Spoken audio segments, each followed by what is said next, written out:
Bom dia, tarde, noite ou madrugada, a hora que for. Eu sou Stamato, autor da saga A Era do Abismo e anfitrião da iniciativa Mochileiros do Multiverso, que une e fortalece autores e autoras nacionais através de dicas de escrita criativa e mercado editorial. Essa live e podcast tem a honra de receber Karen Soarelli. Karen, boas-vindas, se presente. Olá, muito obrigada pelo convite, muito feliz de estar aqui. Eu sou a Karen Soarelli, eu sou escritora de literatura fantástica, sou autora finalista do Prêmio Jabuti com meu último livro, que é Adeus a um Labirinto.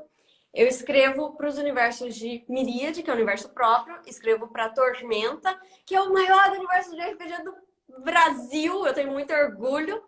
Aliás, bela camiseta, Stamato, é de Holly Avenger. Agora você tem que mostrar, né? Mas é da Holly Avenger em estilo Final Fantasy. E estou escrevendo agora também para o Nerdcast RPG, escrevendo um livro-jogo aí pro universo de Cthulhu. E hoje vamos falar sobre essa experiência de tanto escrever de forma independente e com mais liberdade, e tanto também escrever de forma colaborativa, escrever com mais orientação, escrever em um universo que já existe né? Já são 20 anos de Tormenta, né?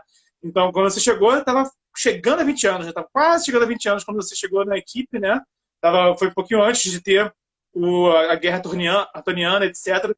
Então, acho que é uma grande responsabilidade, né, também, mas deve ser também, enfim, aí eu não fico supondo como deve ser, como deve ou não deve ser, eu pergunto para a fonte para ter informação. Então, vamos começar pelo começo. Como foi escrever Miríade? Você saiu escrevendo, você tinha planejamento, você estudava escrita criativa, como é que foi esse processo quando você começou a botar a mão na massa e se tornar escritora publicada? Tá, peraí. Deixa eu pegar umas coisas aqui na minha estante. Por favor. Tá faltando coisa. Enfim. A estante é sua ou é da Jambu? Eu tenho essas dúvidas loucas. Você está no escritório da Jambu, você está na sua casa? Essa estante aqui é da Jambô. Infelizmente. Tá. Mas fui eu que montei, tá? Fui eu que exigi a compra dessa estante, coloquei os livros nela, então é como se fosse minha. Eu gosto dela como se fosse minha, mas é da Jambô. E os meus livros... Além de matar deuses dos livros, você ainda manda botar a estante no escritório. Assim que você faz, assim que é bom. Sim, claro. Isso que é trabalho colaborativo. Oi? Eu fiquei sabendo que isso que é trabalho colaborativo. Se não me engano, o Guilherme Desvalde, eu ouvi essa história por aí, ele emprestou, se não me engano, o reinado de Arton pro Caldela, ele não devolveu. E tá com o Caldela até hoje. Então, eu acho que se você pegar um exemplar único aí pra você, acho que não é pecado mortal, não. Só acho. Só semeando o caos aí. Se quiser botar hoje mesmo no bolso emprestado. Os meus livros, eu sempre deixo um exemplar em casa e um exemplar na estante da Jambô, né? Aliás, a gente tá com o escritório fechado aqui, né? Tá vindo só eu, o Guilherme e o Rafael Svaldi, que a gente mora na mesma casa. E aqui é, tipo, o segundo lar. Então, é mais fácil pegar uma coisa aqui nessa estante do que na minha casa. Mas, enfim, explicando para as pessoas como tudo isso começou, cara, e tudo mais. Como você já disse, eu comecei como autora independente. Quando eu resolvi começar a escrever, eu tinha acabado de terminar minha pós-graduação. Eu sou formada em publicidade e propaganda, pós-graduada em comunicação. Agora eu estou fazendo mestrado, mas enfim, naquela época eu nem sonhava em fazer mestrado. Nem tinha na minha cidade o mestrado que eu queria. Eu morava em Campo Grande, Mato Grosso do Sul. E aí eu terminei a pós-graduação e falei, tá, qual que é o próximo desafio? Porque eu sou assim, eu adoro desafios, eu tô sempre fazendo 1 milhão de coisas.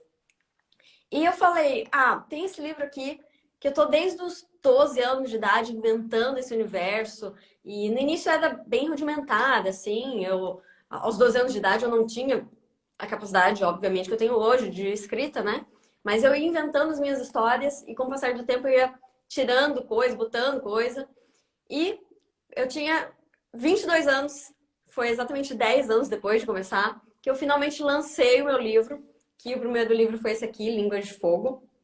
Então, depois de todo esse tempo, eu organizei o que seria a série Crônicas de Miríade e planejei o primeiro livro e fiz o que todo autor tem que fazer, que é sentar e escrever, né? Tem muita gente que pensa, vou planejar um livro e depois ele vai se escrever sozinho.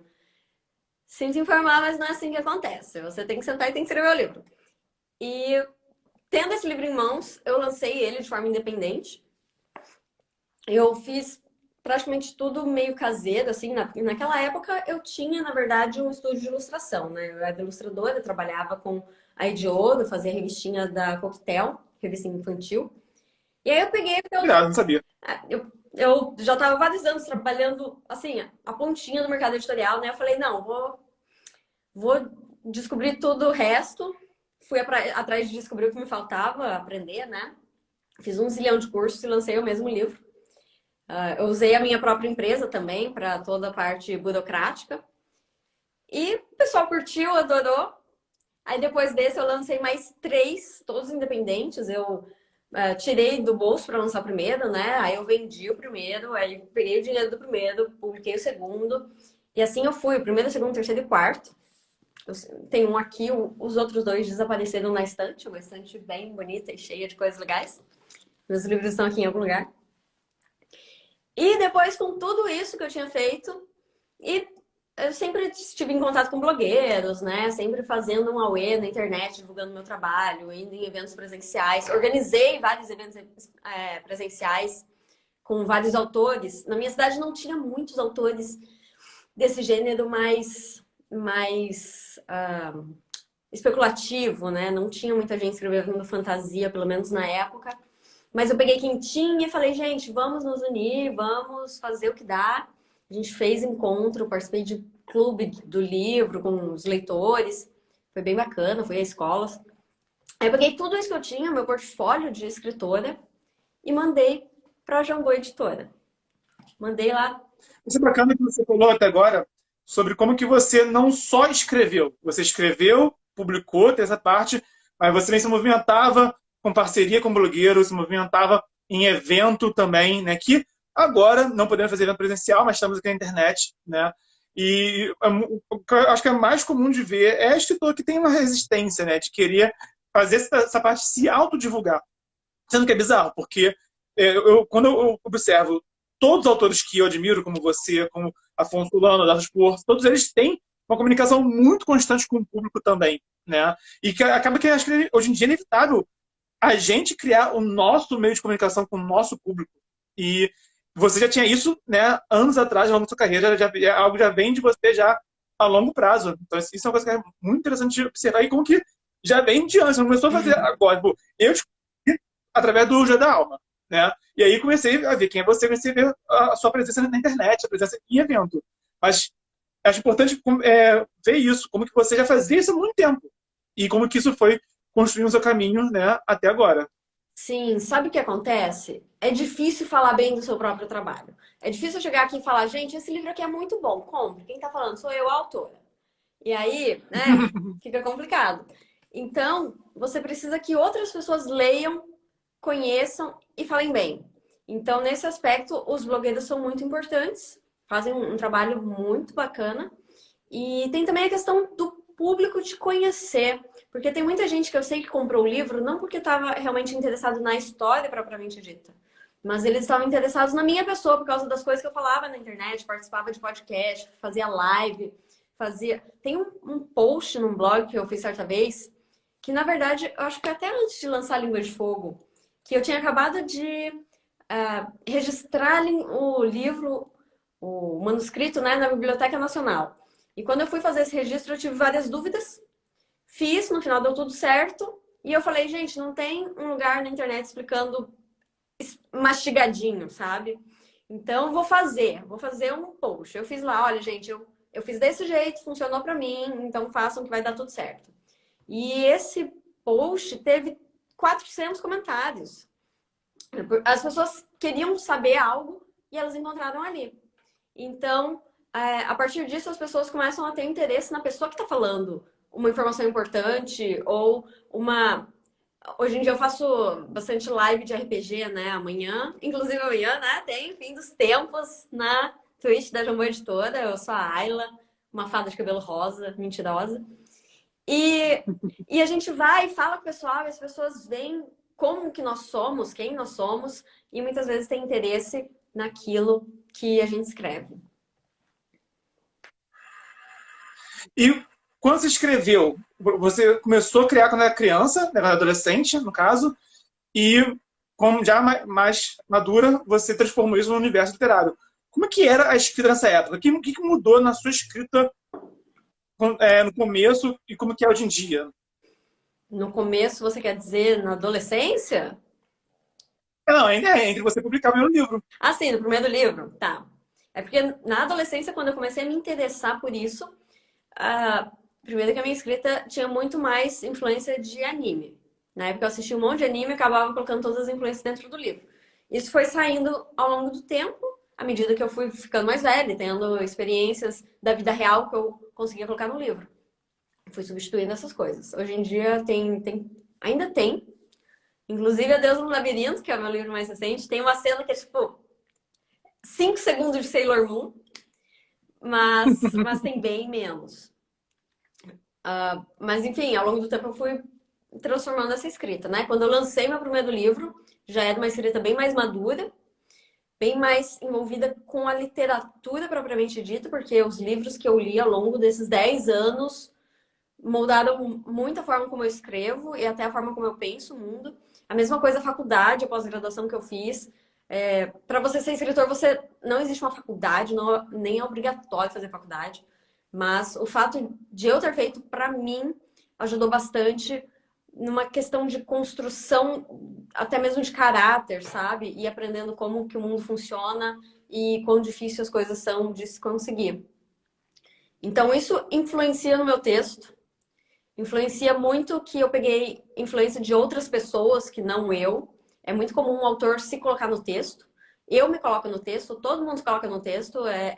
Assim, eu não conheço alguém que tenha escapado disso. Até porque você é a pessoa que você melhor se conhece. Então, seus sentimentos são mais profundos. Você consegue transformar aquilo em um escrito literário. Mas, ao mesmo tempo, você precisa pegar de outras pessoas para deixar mais colorido e mais profunda a sua história e os personagens mais diferentes entre si. Então, isso foi algo que aconteceu no meu primeiro livro. E do primeiro livro para agora também, cada livro que eu escrevo, eu vejo uma mudança gigantesca. E eu já sei que outras pessoas veem também, elas falam, tem leitores que me acompanham desde o primeiro livro, e a cada livro que passa, eles falam, nossa, como evoluiu, né? Ainda bem, eu fico feliz com isso. E hoje em dia, as histórias que eu escrevo, elas são bem mais adultas. Não numa questão de... Não que seja conteúdo adulto, mas é uma coisa profunda. Tipo, só para dar um exemplo. A protagonista de Língua de Fogo é uma garota de 13 anos. Então, ela pensa como uma garota de 13 anos, vê o mundo dessa maneira, e isso impacta na escrita, impacta, enfim, no livro como um todo. Eu poderia escrever uma história de uma garota de 13 anos mais madura do que Língua de Fogo. Com a escrita mais madura, poderia, claro. Mas, tirando isso, o protagonista de A Joia da Alma é um homem adulto, que já tem aí uns 35 anos, tá no auge da carreira de aventureira dele. E as coisas com as quais ele lida já são mais complexas, porque ele viveu coisas, ele se arrependeu de coisas, ele teve que superar coisas, então é mais uma história do que ficou para trás e como que essas coisas que ficaram para trás construíram a pessoa que ele é hoje. Isso é algo que se modificou bastante ao longo da minha escrita. E tem uma coisa muito pontual que as pessoas geralmente não percebem, mas se vocês prestarem muita atenção, vão perceber que os meus livros hoje em dia têm muito mais diálogo do que quando eu comecei. Esse é um detalhe relevante. E diálogo entre nós é uma das partes mais legais de ler. Eu particularmente adoro ler diálogo. Então, um livro que tem pouco diálogo, assim, é a parte que acho que até o Tolkien cansa, né? Que o Tolkien tem pouco diálogo. E isso faz falta pra caramba. E quando tem diálogo, é um diálogo muito também, né? Aquele arquetípico, né? Aquelas moldes clássicos dialogando sobre um universo antigo. E eu vejo como tem diálogos muito bons sobre pessoas, sobre personagens. Né? Eu adoro quando a Vanessa do Caldela, eu adoro quando ela fala, acredito dela direto de falar. A Verônica, que é a minha favorita do seu livro, dos seus livros, né, que eu li. A Verônica é a minha favorita, e ela se expressa de maneira muito interessante, ela é muito sucinta, e ela sabe o que ela quer sempre, né? Ela pensa muito rápido, e isso deixa as pessoas para trás o tempo todo, né? Constantemente, ela é a primeira a agir, né, na cena, e isso tanto na ação como também na fala. E é difícil criar diálogos, porque você consegue fazer isso muito bem. O Christian tem jeito de falar sendo ateu, né? A Verônica sendo uma pessoa direta, a... Fugiu o nome, do A branco. Gwen? A Gwen. Gwen, lógico, a Gwen, a capa, né? A Gwen. A Gwen, que é uma sacerdotisa da sabedoria, né? Que tem uma dela mais... não é sábio no sentido velho da coisa, mas é no sentido de que ela usa o conteúdo dela, teórico, o tempo todo na hora de se expressar, né? E ela busca conhecimento e ela valoriza isso. Então, isso tudo são detalhes importantes que você consegue expressar no diálogo também. E eu sinto que tem muitas pessoas que pegam um pouquinho nisso, que todo mundo fala muito parecido, porque é o nosso discurso, né? Como você falou no começo, né? A gente se bota no livro, nossos personagens, eles pensam como a gente a princípio. Então é um desafio criar um personagem que não pensa como a gente. Como que você... aproveitando esse gancho, como que foi começar a escrever A Joia da Alma e como foi criar o elenco da Joia da Alma? Da família já de três, né? Tem também mais, tem o Doc também. Como é que foi a criação desse elenco? Sim, antes da gente pular para esse assunto, só para complementar, que uma coisa muito importante de diálogo, que é algo que eu fui aprendendo ao longo do tempo, e existem alguns lugares que a gente vê as pessoas meio que desaprenderem. Se vocês forem reparar a diferença entre a primeira temporada de Game of Thrones e a última temporada de Game of Thrones, que é aquela que a gente sofre, que, enfim, já tinha passado os livros e tudo mais, é que na primeira, isso é uma coisa que eu faço muito nos meus livros, né? Por isso eu tô chamando a atenção, que não é porque o personagem tá falando que ele vai falar exatamente o que ele pensa. Aliás, geralmente, personagens e até pessoas reais não falam o que pensam.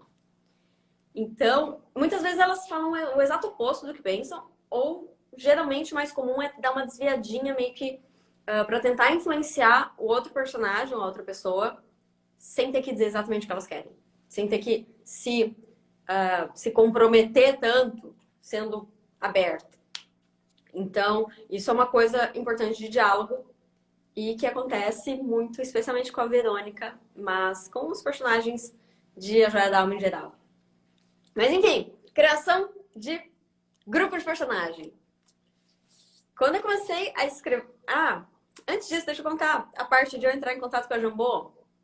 que estamos falando antes, tem uns comentários aqui bacanas. O Mate Queiroz M falou: Karen tá no top 3 autores de fantasia nacional.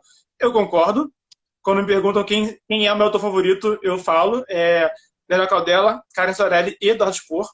Já tá, o meu celular já completa já, inclusive, o nome de vocês, quando eu vou falar isso. O Mate Queiroz falou aqui: Joia da Alma é meu segundo livro favorito da vida. Bom gosto. O Gio Steinberg falou, kkkk, reconhece essa cena, que é a cena da Gwen, né, Sailor Moon. Acertei, né? Gwen Sailor Moon, né? O Frederico Fetter falou aqui, o que mais te motiva a escrever? Plot, personagem, cenário, alguma outra coisa? O que mais me motiva a escrever... O que mais me motiva a escrever, na verdade, são as sensações que você transmite com a escrita. Então, como essas sensações vão ser... como que você vai transpor ela para o texto e apresentar para o leitor, varia entre plot, personagem e tudo mais. Geralmente um pouco mais focado no plot, mas enfim, eu vejo a escrita de uma história como se fosse uma tradução. Tem um sentimento que eu quero transmitir, só que eu não posso pegar esse sentimento que eu tenho aqui e falar, toma, entregar na mão do leitor. Isso não existe. Eu vou ter que transformar isso num texto, essa pessoa vai ter que ler esse texto e vai ter que... Espera-se que tenha um impacto emocional. Então, o que mais me motiva a escrever é justamente esse impacto emocional que eu quero causar nas pessoas. Em alguns momentos é bom, em alguns momentos é ruim, do tipo, ah, o personagem morreu, cara, eu te odeio. Mas, assim, é sensacional. Existem tantas histórias, tantas emoções que a gente nunca vai viver na vida. Algumas eu nem quero viver, porque são coisas ruins, mas que na literatura elas não são ruins, elas são só aquela adrenalina subindo e aquela sensação de que a história te contou alguma coisa que fez sentido na sua vida e que tem um significado para você. Então, nós não podemos viver muitas vidas, mas nós podemos ler muitos livros, que é quase a mesma coisa. Então, o que eu quero mesmo é contar histórias que sejam inesquecíveis e que as pessoas vá ter algum impacto na vida dessas pessoas que lerem. Irado. Tem mais perguntas aqui, mas continua falando, depois a gente volta aqui às perguntas. O JP Coelho, 94, fez uma pergunta boa, mas estava contando como é que foi o seu contato com a Jambô. Então, vamos direto para a parte que interessa. Hoje em dia, eu sou namorado do editor-chefe da Jambô. Mas houve uma época em que eu não era. E as pessoas às vezes confundem a ordem em que as coisas acontecem. Então, quando eu mandei meu material para a Jambô em 2014, eu não fazia ideia de quem ia receber. Eu mandei aos cuidados do editor, seja lá quem for esse editor. E eu não botei muita fé que eu ia receber uma resposta. Então, eu me mudei para o Canadá. Adeus, mundo. Mas uma dúvida, como que você selecionou a Jambô? Já conhecia a editora e gostava dela? Eu sempre amei a Uhum. Jambô. E eu acompanhava já várias das publicações de Tormenta, acompanhava o trabalho do Leonel e eu sempre gostei. E principalmente por uma questão de afinidade, sabe? O que eles publicavam combinava com o que eu escrevia. Então, eu sempre tive esse... Sempre foi um pouco assim meu sonho de consumo. Eu cheguei, acho que eu peguei mais do que eu deveria da editora. Mas enfim, eu mandei uma maneira para eles e falei... Editora geralmente não responde, né? É normal, porque são muitos livros chegando, nem sempre dá. Geralmente não tem uma pessoa que vai sentar e falar: seu trabalho da vida é ver o que chegou. Não é assim. Toda editora é todo mundo correndo para fazer suas funções, para publicar os livros, e de vez em quando alguém dá uma olhada nos livros que chegam. E, enfim, as chances são poucas.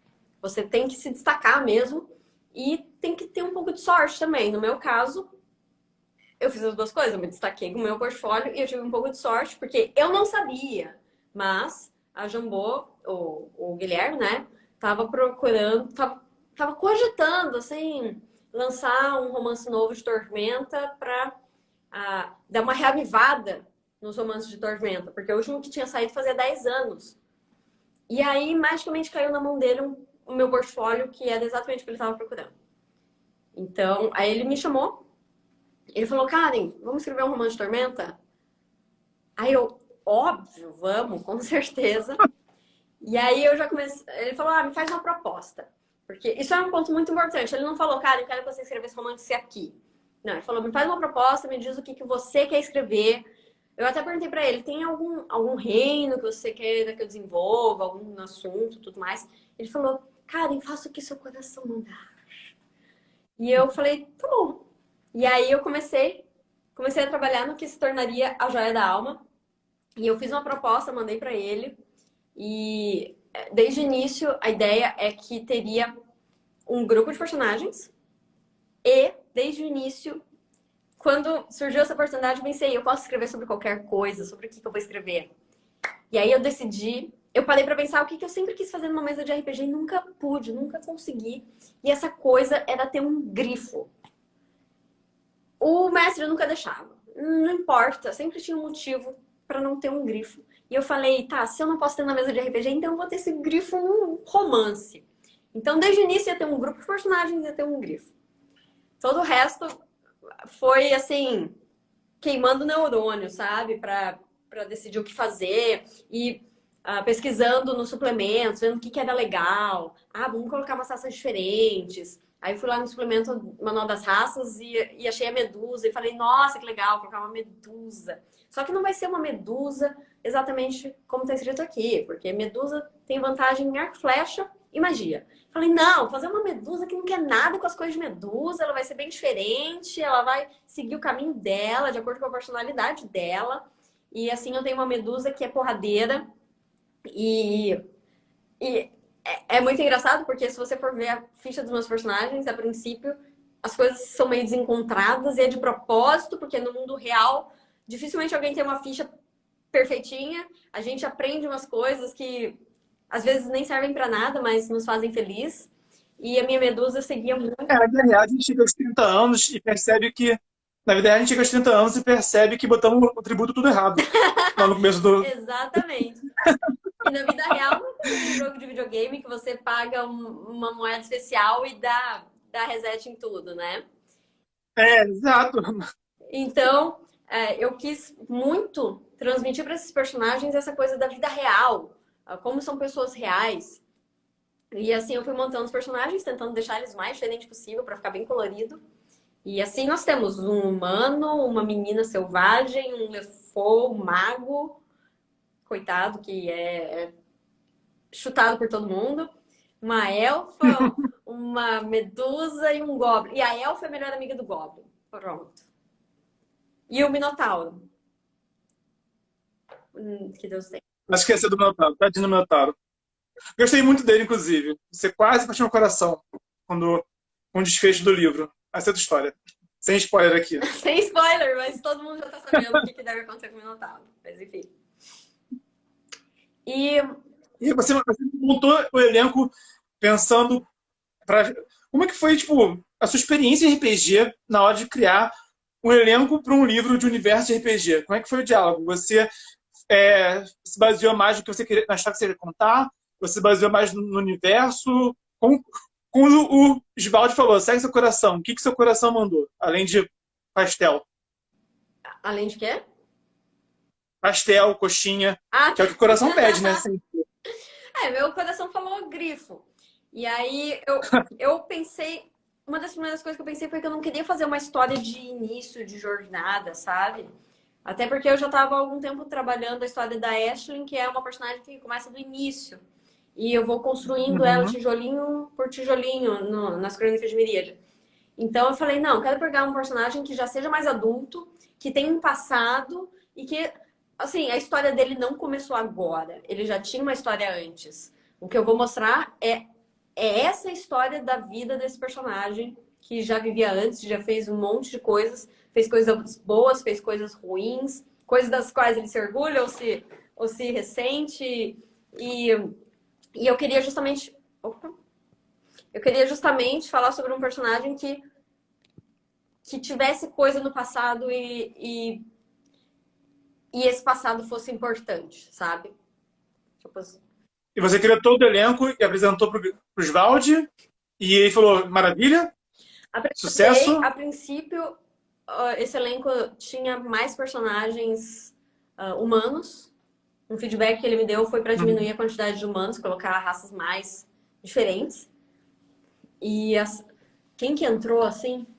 Eu acho que tinha o Ichabod, que é Lefou, era elfo. A Gwen, eu acho que era humana.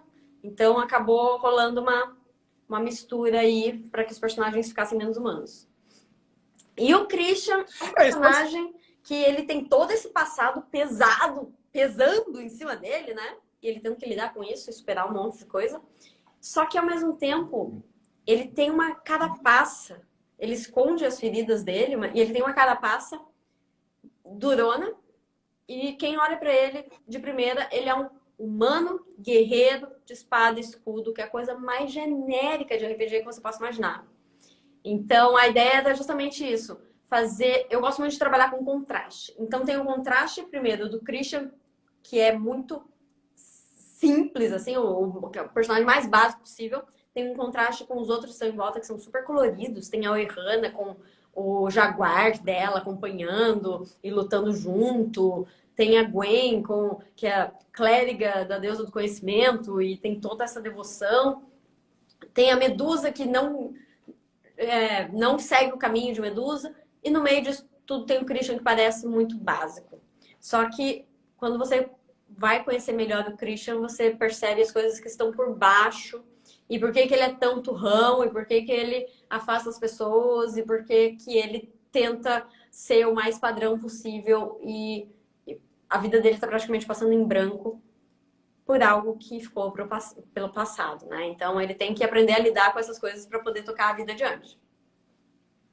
Eu acho isso bom no que você faz e outros autores também, porque também se a gente botar numa história um monte de personagem muito nada a ver, nada com nada, sabe? E num universo complexo, numa história complexa, fica tão bizarro, bizonho, sabe? Que o leitor não se conecta. E bem ou mal, né? Mais que o guerreiro humano seja o sorvete de baunilha do RPG, sabe? A gente gosta, sabe? O sorvete de baunilha é o sorvete mais vendido do mundo, né? E quando o pessoal do D&D eles lançaram um. Já viu esse chart combinando raça e classe? Que eles fizeram uma pesquisa e viram quais eram os personagens mais montados em D&D. O número 1 foi guerreiro humano, o número 2 foi mago humano, sabe? São as duas pessoas mais clássicas. A gente gosta. Eu joguei já guerreiro humano várias vezes no RPG, escrevo guerreiros humanos também, né? Mas o que você falou é isso. Ele não é só um guerreiro humano genérico, padrão e sem graça, né? Ele tem muito conteúdo, a história dele é muito interessante. É isso que conecta o leitor. E, sinceramente, a história dele eu não vi em lugar nenhum. É uma história que eu nunca vi uma história parecida nem na literatura, nem jogando RPG, nem no videogame, né? Então, esse que é o ponto que é interessante. Você usou um personagem que é bem arquetípico, ele é a capa do livro, inclusive, né? Mas logo no começo você tem um prólogo muito bom, aquele prólogo dele com os outros dois personagens também, e a Aranha, sabe? E eu ficava folheando o livro. Inclusive, esse livro aí tem uma diagramação muito boa da Joia da Alma. Vocês da Jambô deviam usar ele como parâmetro de diagramação, porque eu senti falta de alguns detalhes que vieram depois, porque os capítulos têm um esqueminha de tipo, uma parede de tijolo entre os capítulos. Isso ficou muito bonito. Então, esse é um livro com uma ótima diagramação. Acho que ele deveria ser parâmetro de qualidade para os livros. Isso aí. Esse esquema essa diagramação ficou muito bonita. Senti falta disso também em mais títulos. Enfim. Então, no fim das contas, o que importa é a jornada. É o que falam, né?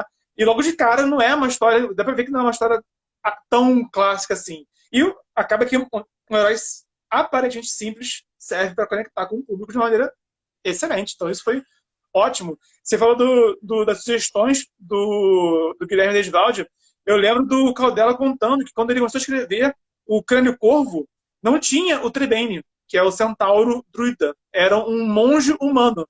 E aí foi, se não me engano, Cassaro que falou, tipo, cara, todo mundo é porradeiro, todo mundo aí é um cavaleiro, é um pistoleiro, é um monge, é uma clériga, a Vanessa, que estuda porrada só, né? Então, bota alguém para conjurar alguma coisa. Aí ele trocou o monge, né? Esse monge não existe mais, não sei como que ele seria. Entrou o Trebene, que é um ótimo também personagem. É bacana ter também esse é um diálogo que vem pro bem. E aí você deu a proposta pro Guilherme, deu a proposta do enredo, da história e a escrita. Como é que foi? Você escrevia um capítulo e mandava, escrevia uma quantidade de páginas e mandava e tinha um feedback. Como que os outros autores participaram também da Joia da Alma? Sim, eu fiz essa proposta, mandei para ele mandou um feedback, eu ajustei, mandei de volta. E aí eles conversaram entre eles. Essa parte eu não vi. Mas, enfim, quem participou quem fez a edição do livro é o Guilherme Desvalde. Então, ele deu ok para eu escrever o livro e eu comecei a escrever. Mas não era assim, de capítulo em capítulo. Primeiro eu mandei. No início foi assim: eu mandei o prólogo e o capítulo 1. E aí tá vindo bem. Só que aí eu resolvi deletar metade do capítulo 1 e reescrever e sumir com um personagem que tava ali e falei, olha, aquele personagem não existe mais. Coitado, era um anão paladino que montava num grifo. E esse personagem foi para o limbo dos personagens que já estiveram em alguma história e foram cortados. Acontece muito. E aí, então eu reescrevi metade do capítulo e fui escrevendo, mandando para ele de tempos em tempos. A gente fazia algumas reuniões para ele dar um feedback, ou ele mandava o texto com as anotações no próprio texto. Tudo isso lá no Canadá. Então, foi assim, A gente conversando à distância e enfim, foi assim até o final. Esse livro, ele não interfere muito nos grandes acontecimentos de Arton. Até porque eu tava chegando, né? Oi, gente, eu não vou chegar derrubando Deus, né? Então, ele é uma história bem mais centrada no personagem. E até por isso, não precisou tanto do envolvimento de todo mundo. Foi mais eu e o Guilherme mesmo. E no meio desse livro, ele falou pra mim, Karen, pare tudo que você tá fazendo. E eu preciso de um conto pro Crônicas da Tormenta, volume 2. E aí, me entregue em 15 dias. Eu falei, meu Deus, peraí. E aí, lá vou eu parar o romance no meio, escrever o conto. Por sorte, eu já tinha uma história na gaveta, assim, na manga. Então, é uma história sobre a Gwen, inclusive. A Gwen, ela... Deixa eu pegar aqui um outro livro. Eu vou sacando as coisas aqui. A Gwen, ela aparece pela primeira vez no meu conto que tá no Crônicas da Tormenta. Essa sim é uma história de início, de origem. Só que eu escrevi isso daqui no meio enquanto estava escrevendo A Joia da Alma. Porque ela continua em A Joia da Alma, é uma personagem importante nesse livro. E depois de tudo que aconteceu, alguns anos depois, esse livro aqui é de 2016.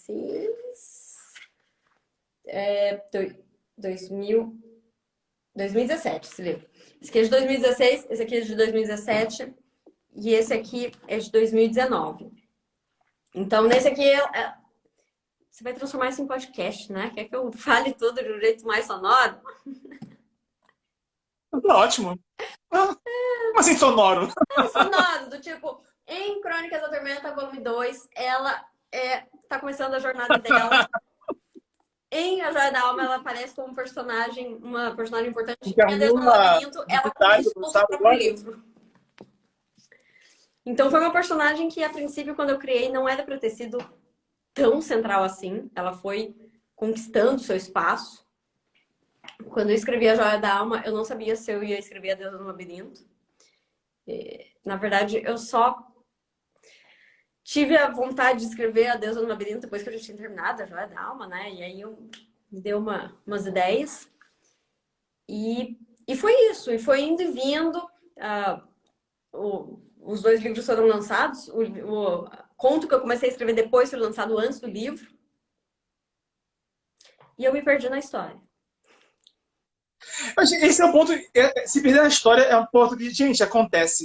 Autores se perdem na história, autores vêm e vão, né? Autores têm livros na gaveta que não foram publicados ainda, né? Então, isso aí, a vida, a gente, o leitor, o livro é publicado, ele lê. Então, o leitor pensa que é o quê? Que é tudo, poxa, tranquilinho, vai escrevendo, publicando.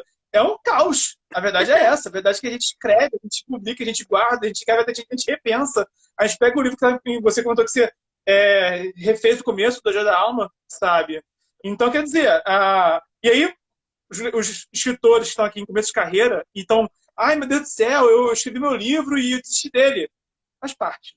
Né? Então, todos nós damos voltas em círculo, é que nem videogame, a gente dá volta em círculo, né? A gente se perde e uma hora a gente retoma a quest principal, né? E entre mortos feridos todos se salvam.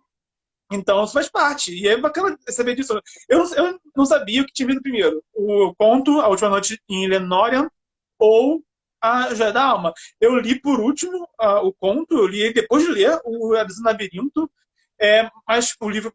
Sinceramente, eu nunca parei para me perguntar o que tinha vindo primeiro, A Joia da Alma ou Crônicas da Tormenta. Eu nunca parei para me perguntar isso. Eu só li na ordem que eu fui consumindo.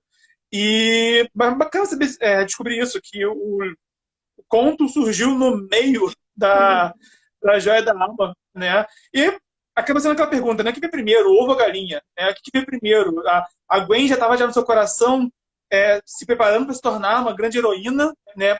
Que ia ser a protagonista de um livro dela na capa central, né?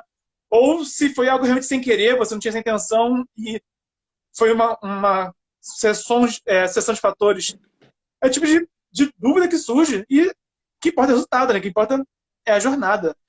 Coloquei aqui algumas perguntas Vamos ver aqui, antes de continuar falando dos livros, o JP Coelho perguntou aqui, qual a dica você daria para alguém que quer começar a escrever um livro?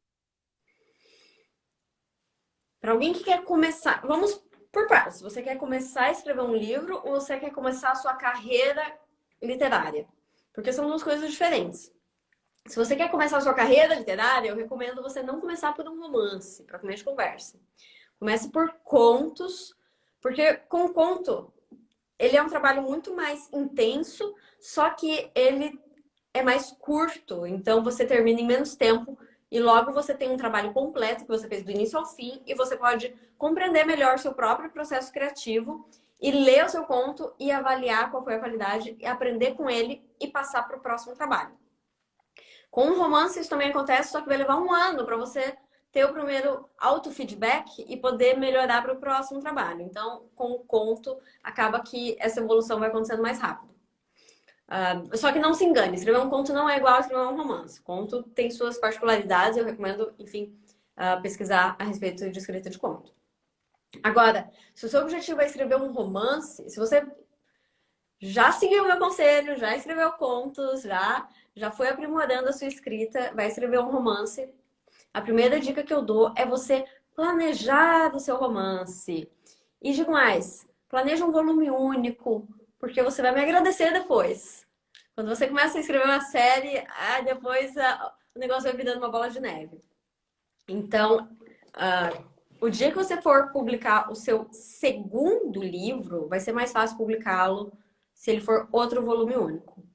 Então, quando eu comecei, eu criei a série Crônicas de Miríade, fui escrevendo a série e tal, e as coisas foram ficando cada vez mais complicadas. Publicar fica mais complicado, manter, enfim, a escrita, manter os leitores é sempre complicado, porque o cara pensa, vou ter que ler a série inteira.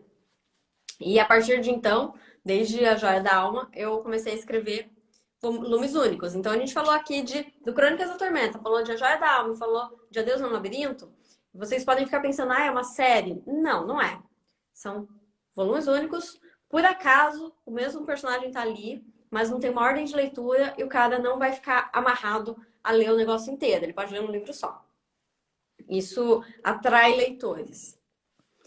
Dito isso, E quando o livro esgota, Oi? E quando o livro esgota na Bienal, você pode continuar vendendo um sem precisar do outro. Eu já vi acontecer já, na Bienal 2019, estávamos lá aqui no Rio de Janeiro, né? Você estava com a Joia da Alma, estava com a Desabirinto, não importa qual vendeu mais, os dois estavam vendendo, né?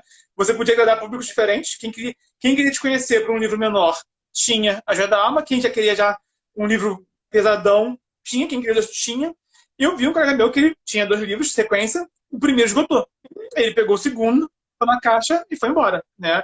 E eu também estava com meu livro e meu segundo livro é de contos, né? Então são coletâneas de contos que também pode ler em qualquer ordem. Então graças a Deus, eu esgotei os 2 livros, que eu tenho no 45 segundo tempo, fechando a Bienal do livro, né? Mas se eu tivesse conseguido ir por sequência no outro, eu ia ter o último dia tá lá de bobeira, porque já tinha esgotado. Então, isso é melhor para todo mundo, é melhor para o escritor, é melhor para o leitor, né? E todo mundo sai mais feliz seguindo a sua dica. Sim. Bom, dito isso, planeje o seu livro. E não menospreze as técnicas literárias. Tem gente que fala, mas eu vou ler um livro de técnica e vai podar a minha criatividade. Não vai. Isso é desculpa de gente preguiçosa. Aprenda as técnicas. Não existe, essa frase não é minha, mas ela é muito boa, que diz, não existe um grande artista que não seja um grande mestre na sua técnica. Isso vale para pintura, vale para escultura, vale para cinema e vale para literatura. Mesmo que você não queira usar uma determinada técnica, você tem que sabê-la. Você tem que tomar uma decisão consciente de não vou usar isso daqui. Então, leia livros de técnica de escrita e planeje o seu livro antes de começar, que é para não se perder. Não chegar na metade e você falar, tô com um bloqueio criativo. Não é bloqueio criativo, é falta de planejamento. Até porque não existe ilustrador que não estude anatomia, que não estude luz e sombra, que não estude cor. Não existe músico. O músico, você pode cantar bem, você pode tocar violão de ouvido, mas um músico profissional, né, não vai longe se não aprender a parte teórica disso. Isso se aplica a tudo, não tem porquê a literatura ser diferente. A gente tem escola de arte, de atuação, de música, de escultura, de pintura há milênios. A gente só não tem estudo de escrita criativa há milênios porque as pessoas não eram nem alfabetizadas até, né, poucos séculos atrás. Então, se 1% da população lê e escreve, não tinha a literatura como existe hoje em dia, não tinha. Eu acho que é por isso que rola um pouquinho de resistência das pessoas de não compreender. Eu acho que um dos motivos, inclusive, do mercado editorial ser não tão maduro quanto os outros mercados artísticos, porque de fato é recente. Pessoas lendo é uma coisa muito nova, né? Mas todas as artes são aprendidas, são ensinadas, todas têm conhecimento muito importante e realmente eu acho que quem tenta não ter para mim já é um discurso já tão amador que eu nem como nós estamos aqui papeando, a gente fala, né? Que a gente pensa, quem sabe, a gente fala. Aí, cada um que quiser segue ou não por sua própria conta e risco. O Márcio Queiroz perguntou aqui: alguma novidade sobre Iniciativa T20? Também estou curioso por isso.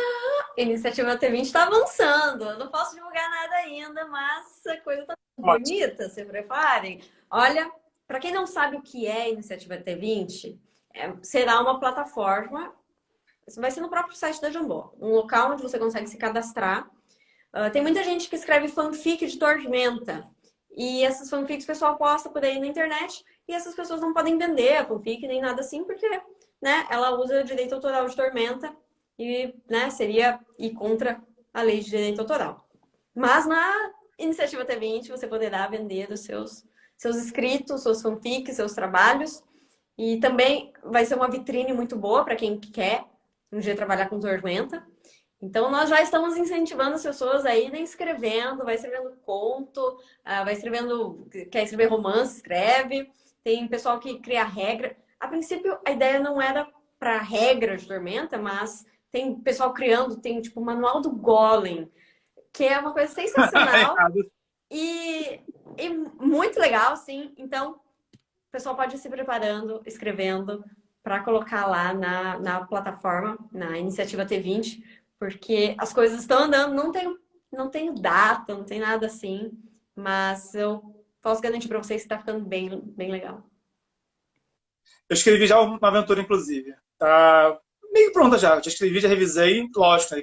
Tenho sempre que revisar um pouquinho mais, mas já a minha contribuição está pronta, inclusive. José Siqueira falou aqui: Nossa Senhora, a Matrix quebra juntando esses dois. Honrado. O José Siqueira, ele é um colega nosso escritor, tá? E eu converti ele pro Tormenta 20. Ele me fala pra mim: Bernardo, sua culpa agora, tô lendo Tormenta e tô adorando. Então foi um acólito da Tormenta convertido. Eu vou começar a criar a seita da Tormenta. Todo mundo aqui é Acho justo. Divulgador, palavra de Haradak. Gia Steinberg falou: a forma como a sociedade tapista é descrita é um espelho de muitos contextos que temos presentes na nossa sociedade. Fato. O Wanderson Wrighting perguntou: alguma dica para escrever diálogo? Bom, a principal dica eu já dei aqui mais cedo, eu não sei quem que estava aí, quem que não estava, mas as pessoas não falam o que elas pensam.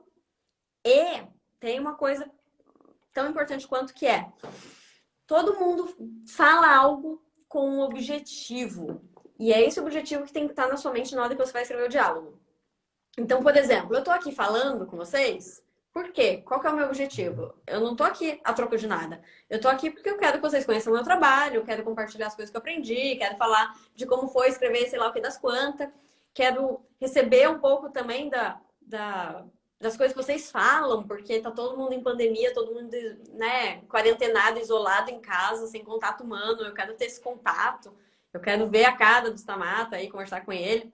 Então, existe uma motivação para a pessoa falar alguma coisa. E isso vale para tudo, para todas as coisas que você fala.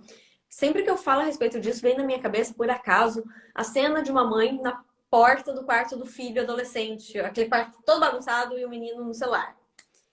E a mãe vai falar com esse menino. O que ela vai falar?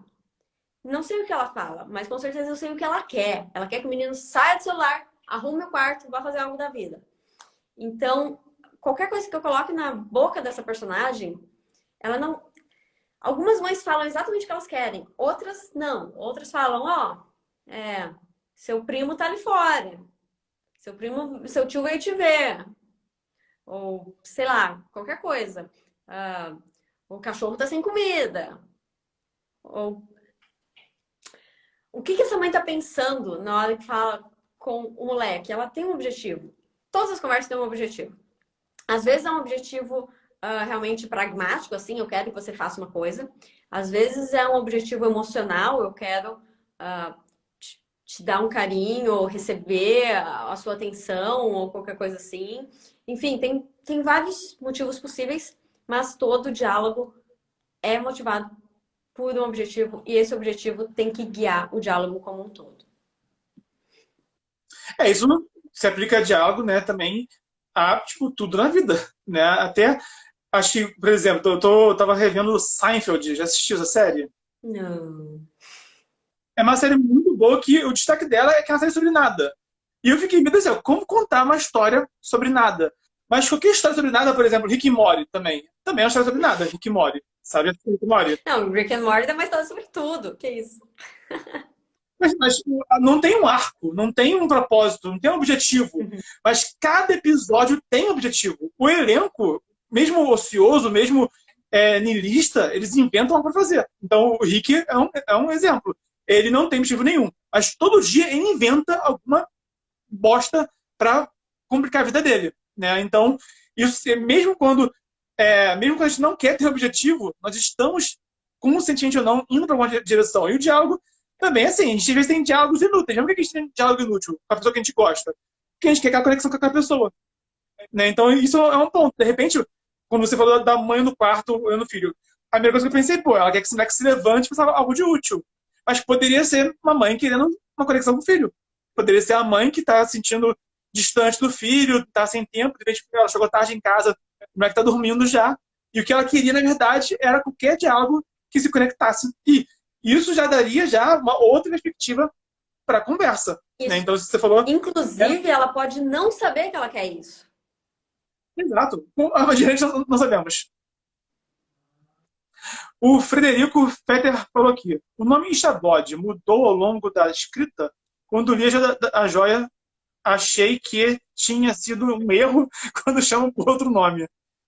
E parece que na deusa, no labirinto, faz um retcon. O que acontece é que isso aí foi explicado numa matéria da Dragão Brasil, agora eu não lembro o número. Que eu ia, realmente, tem um lugar onde ele é chamado de Philip. Eu explicava no livro o porquê, mas isso foi cortado do livro, assim como muitas outras coisas. E muitos personagens... Olha, o Cabot já tá em vantagem que ele permaneceu no livro, porque o tanto de personagem que saiu, vocês não imaginam.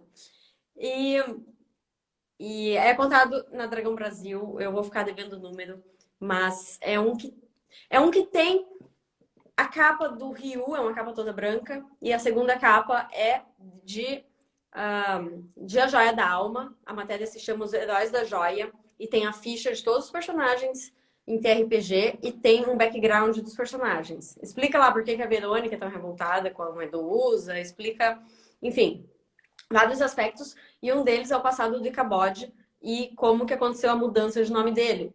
Porque, a princípio, quando ele nasceu, a família dele não deu para ele o nome de Ichabod, a família dele deu para ele o nome de Philip, e ele tinha um irmão, e ao longo dos anos foi se desenvolvendo nele as características de LeFou, e ele foi se tornando um pária da sociedade e sendo excluído.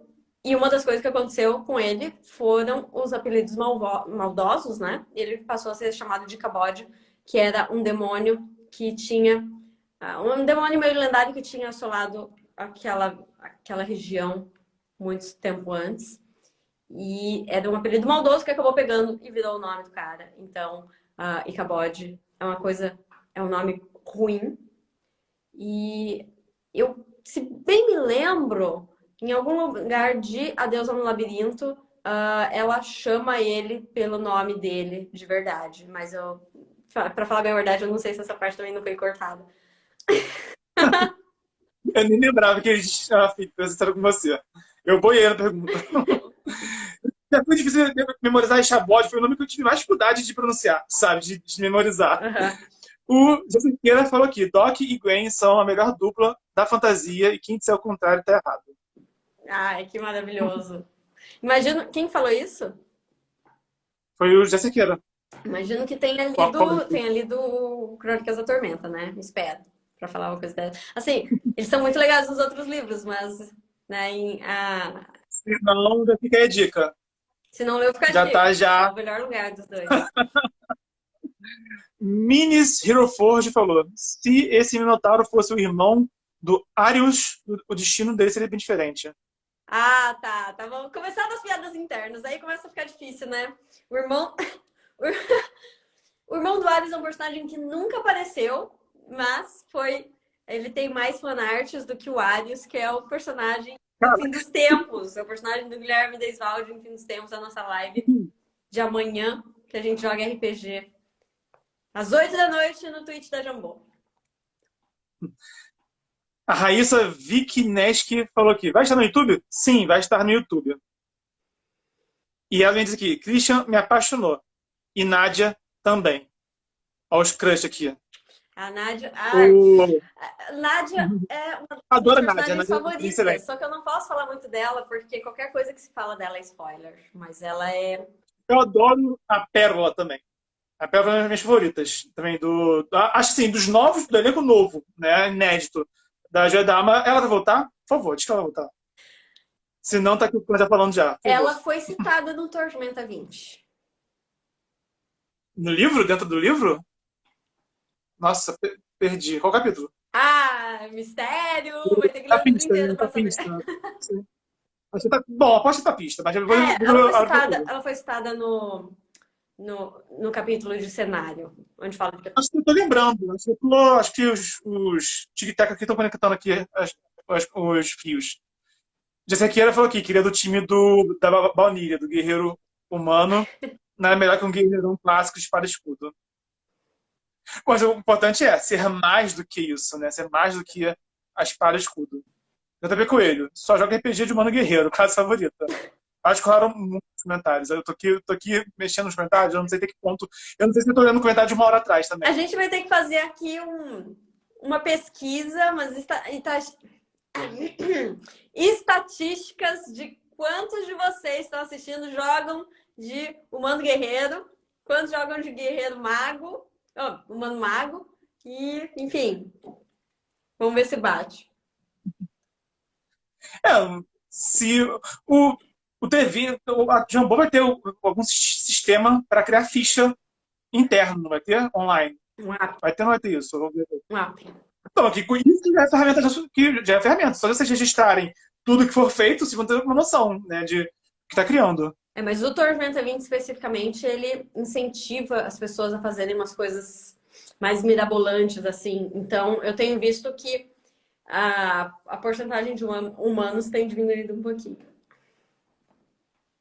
Até porque tem pessoas muito maneiras também no livro. É difícil você ler. Se você ler o capítulo de raça, você vai querer fazer 20 personagens já logo, só de tendo ideias diferentes.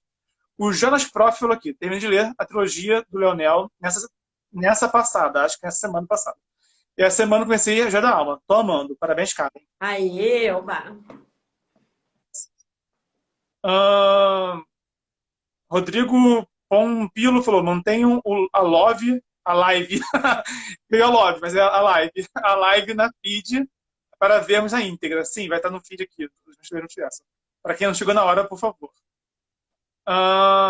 O Jostenberg falou: meu sonho é ter evento tipo Bienal do Livro aqui em Campo Grande. Aí, Karen, a missão aí. Uma pergunta boa. Jéssica, sobre livros de técnicas, alguma recomendação, Karen? Bernardo me recomendou sobre Escrita do King, é uma obra-prima. Qual seria o teu livro de técnica de cabeceira? Um livro que eu recomendo muito e que ele já foi muito criticado e que eu já cansei de falar a respeito é, assim, o mais básico possível. A Jornada do Escritor, do Christopher Vogler. Inclusive, a gente tá tentando colocar esse livro à venda no site da Jambô Editora. A gente tem uma série, uma seção do site que é de curadoria, né? São os livros que a gente recomenda para as pessoas. E eu tô há algum tempo tentando colocar esse livro lá, espero conseguir em breve. Mas enfim, a jornada do escritor, ela começa com um disclaimer contra os haters e a partir dali ela vai te ensinando um monte de coisa extremamente útil que você pode usar ou pode, de propósito, não usar, fica a seu cargo. Mas basicamente ela fala sobre a jornada do herói e sobre os arquétipos mais comuns. É o melhor lugar para começar. E eu acho que o bom é que já vem já adaptada para a escrita, né? Porque tem versão para cinema, tem versão a versão clássica, né, do Campbell é só analisando muito clássico, ponto, né? E aí depois se tornou um manual, né? E o do Vogler é a versão já para os escritores, né, para roteiristas e escritores. Então já tem já sua medida temperado para gente. Então realmente é como você falou, né? É mesmo que não vá usar, saber para não usar faz toda a diferença. Que a gente, tipo, sei lá, você quer ter uma orquestra, você não vai querer ter algum instrumento na sua orquestra, mas, poxa, você precisa compreender a falta que ele faz para você poder fazer algo interessante, senão fica só um buraco, é um vácuo, né, que não fica interessante. E a mesma coisa, tipo, sei lá, cozinha, você pode abrir mão de um tempero, ou de um ingrediente, mas você tem que saber como cozinhar para conseguir fazer algo interessante, né, de qualquer forma. Então, enfim, a arte tem muito disso, e isso realmente é muito boa mesmo. Como que foi, cara, eu vou fazer aqui mais duas perguntas, já passamos já de uma hora já de live, então vamos fazer mais duas perguntas e vamos também ver os comentários que a gente conseguiu ler, que dá tempo pra gente ler. Você falou bem que foi a escrita do Joia da Alma, né? Você propôs, criou o elenco, né? E foi escrevendo, trocando o texto, né? Recebendo feedback. E a Deus no Labirinto? Como que foi a escrita? Foi seguir o mesmo ritmo? Para você foi uma experiência similar, né? Qual foi a principal diferença de já ser já motor da casa, né? E agora de fato moldando o destino de Arton. A Deusa no Labirinto foi bem diferente.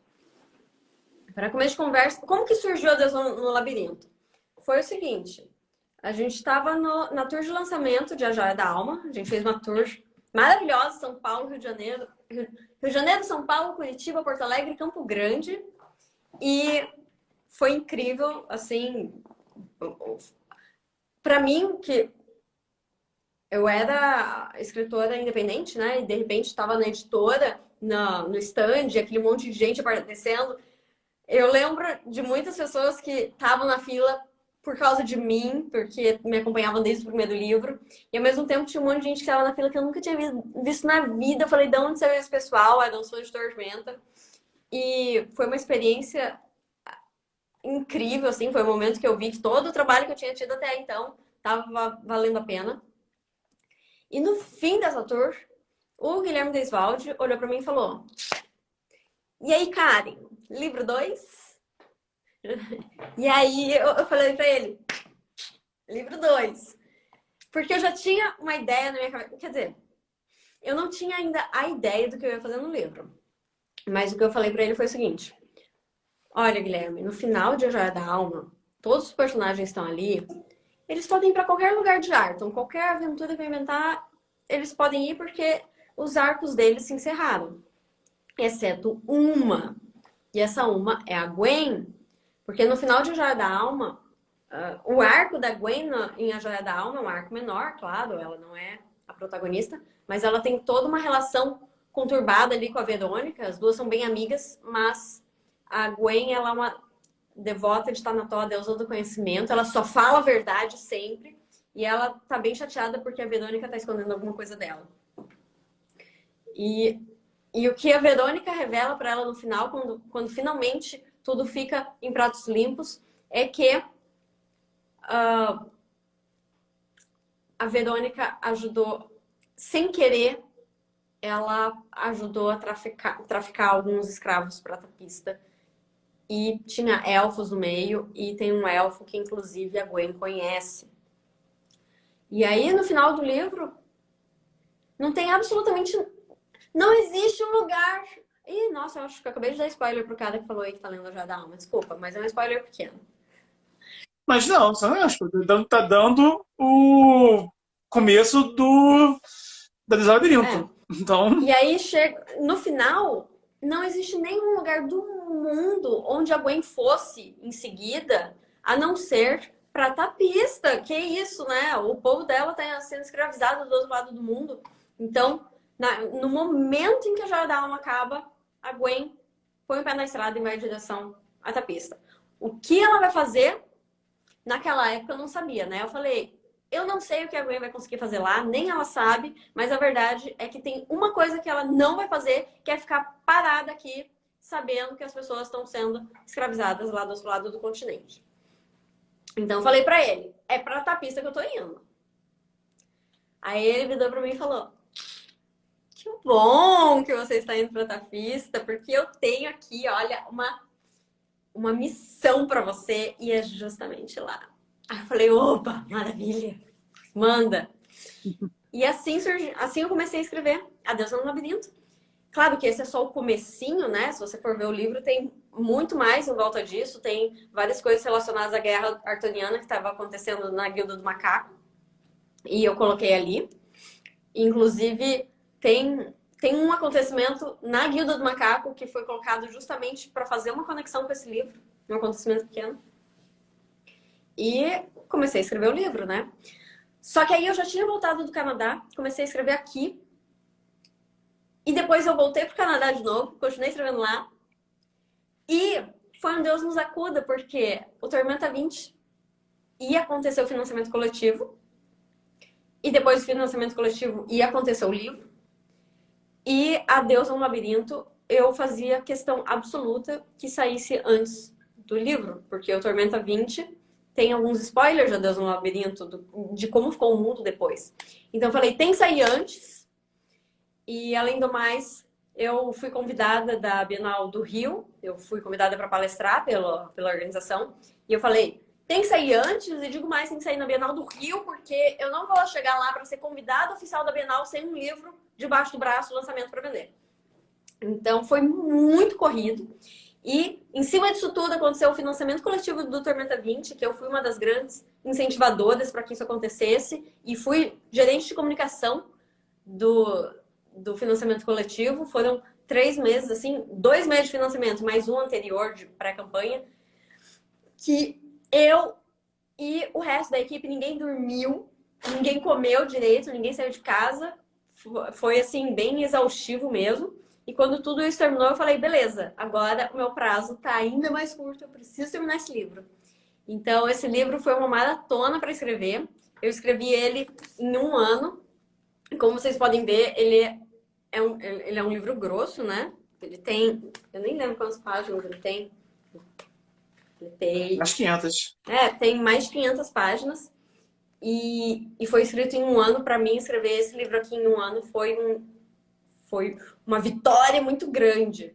E o dia que eu terminei o livro, eu mandei pro editor.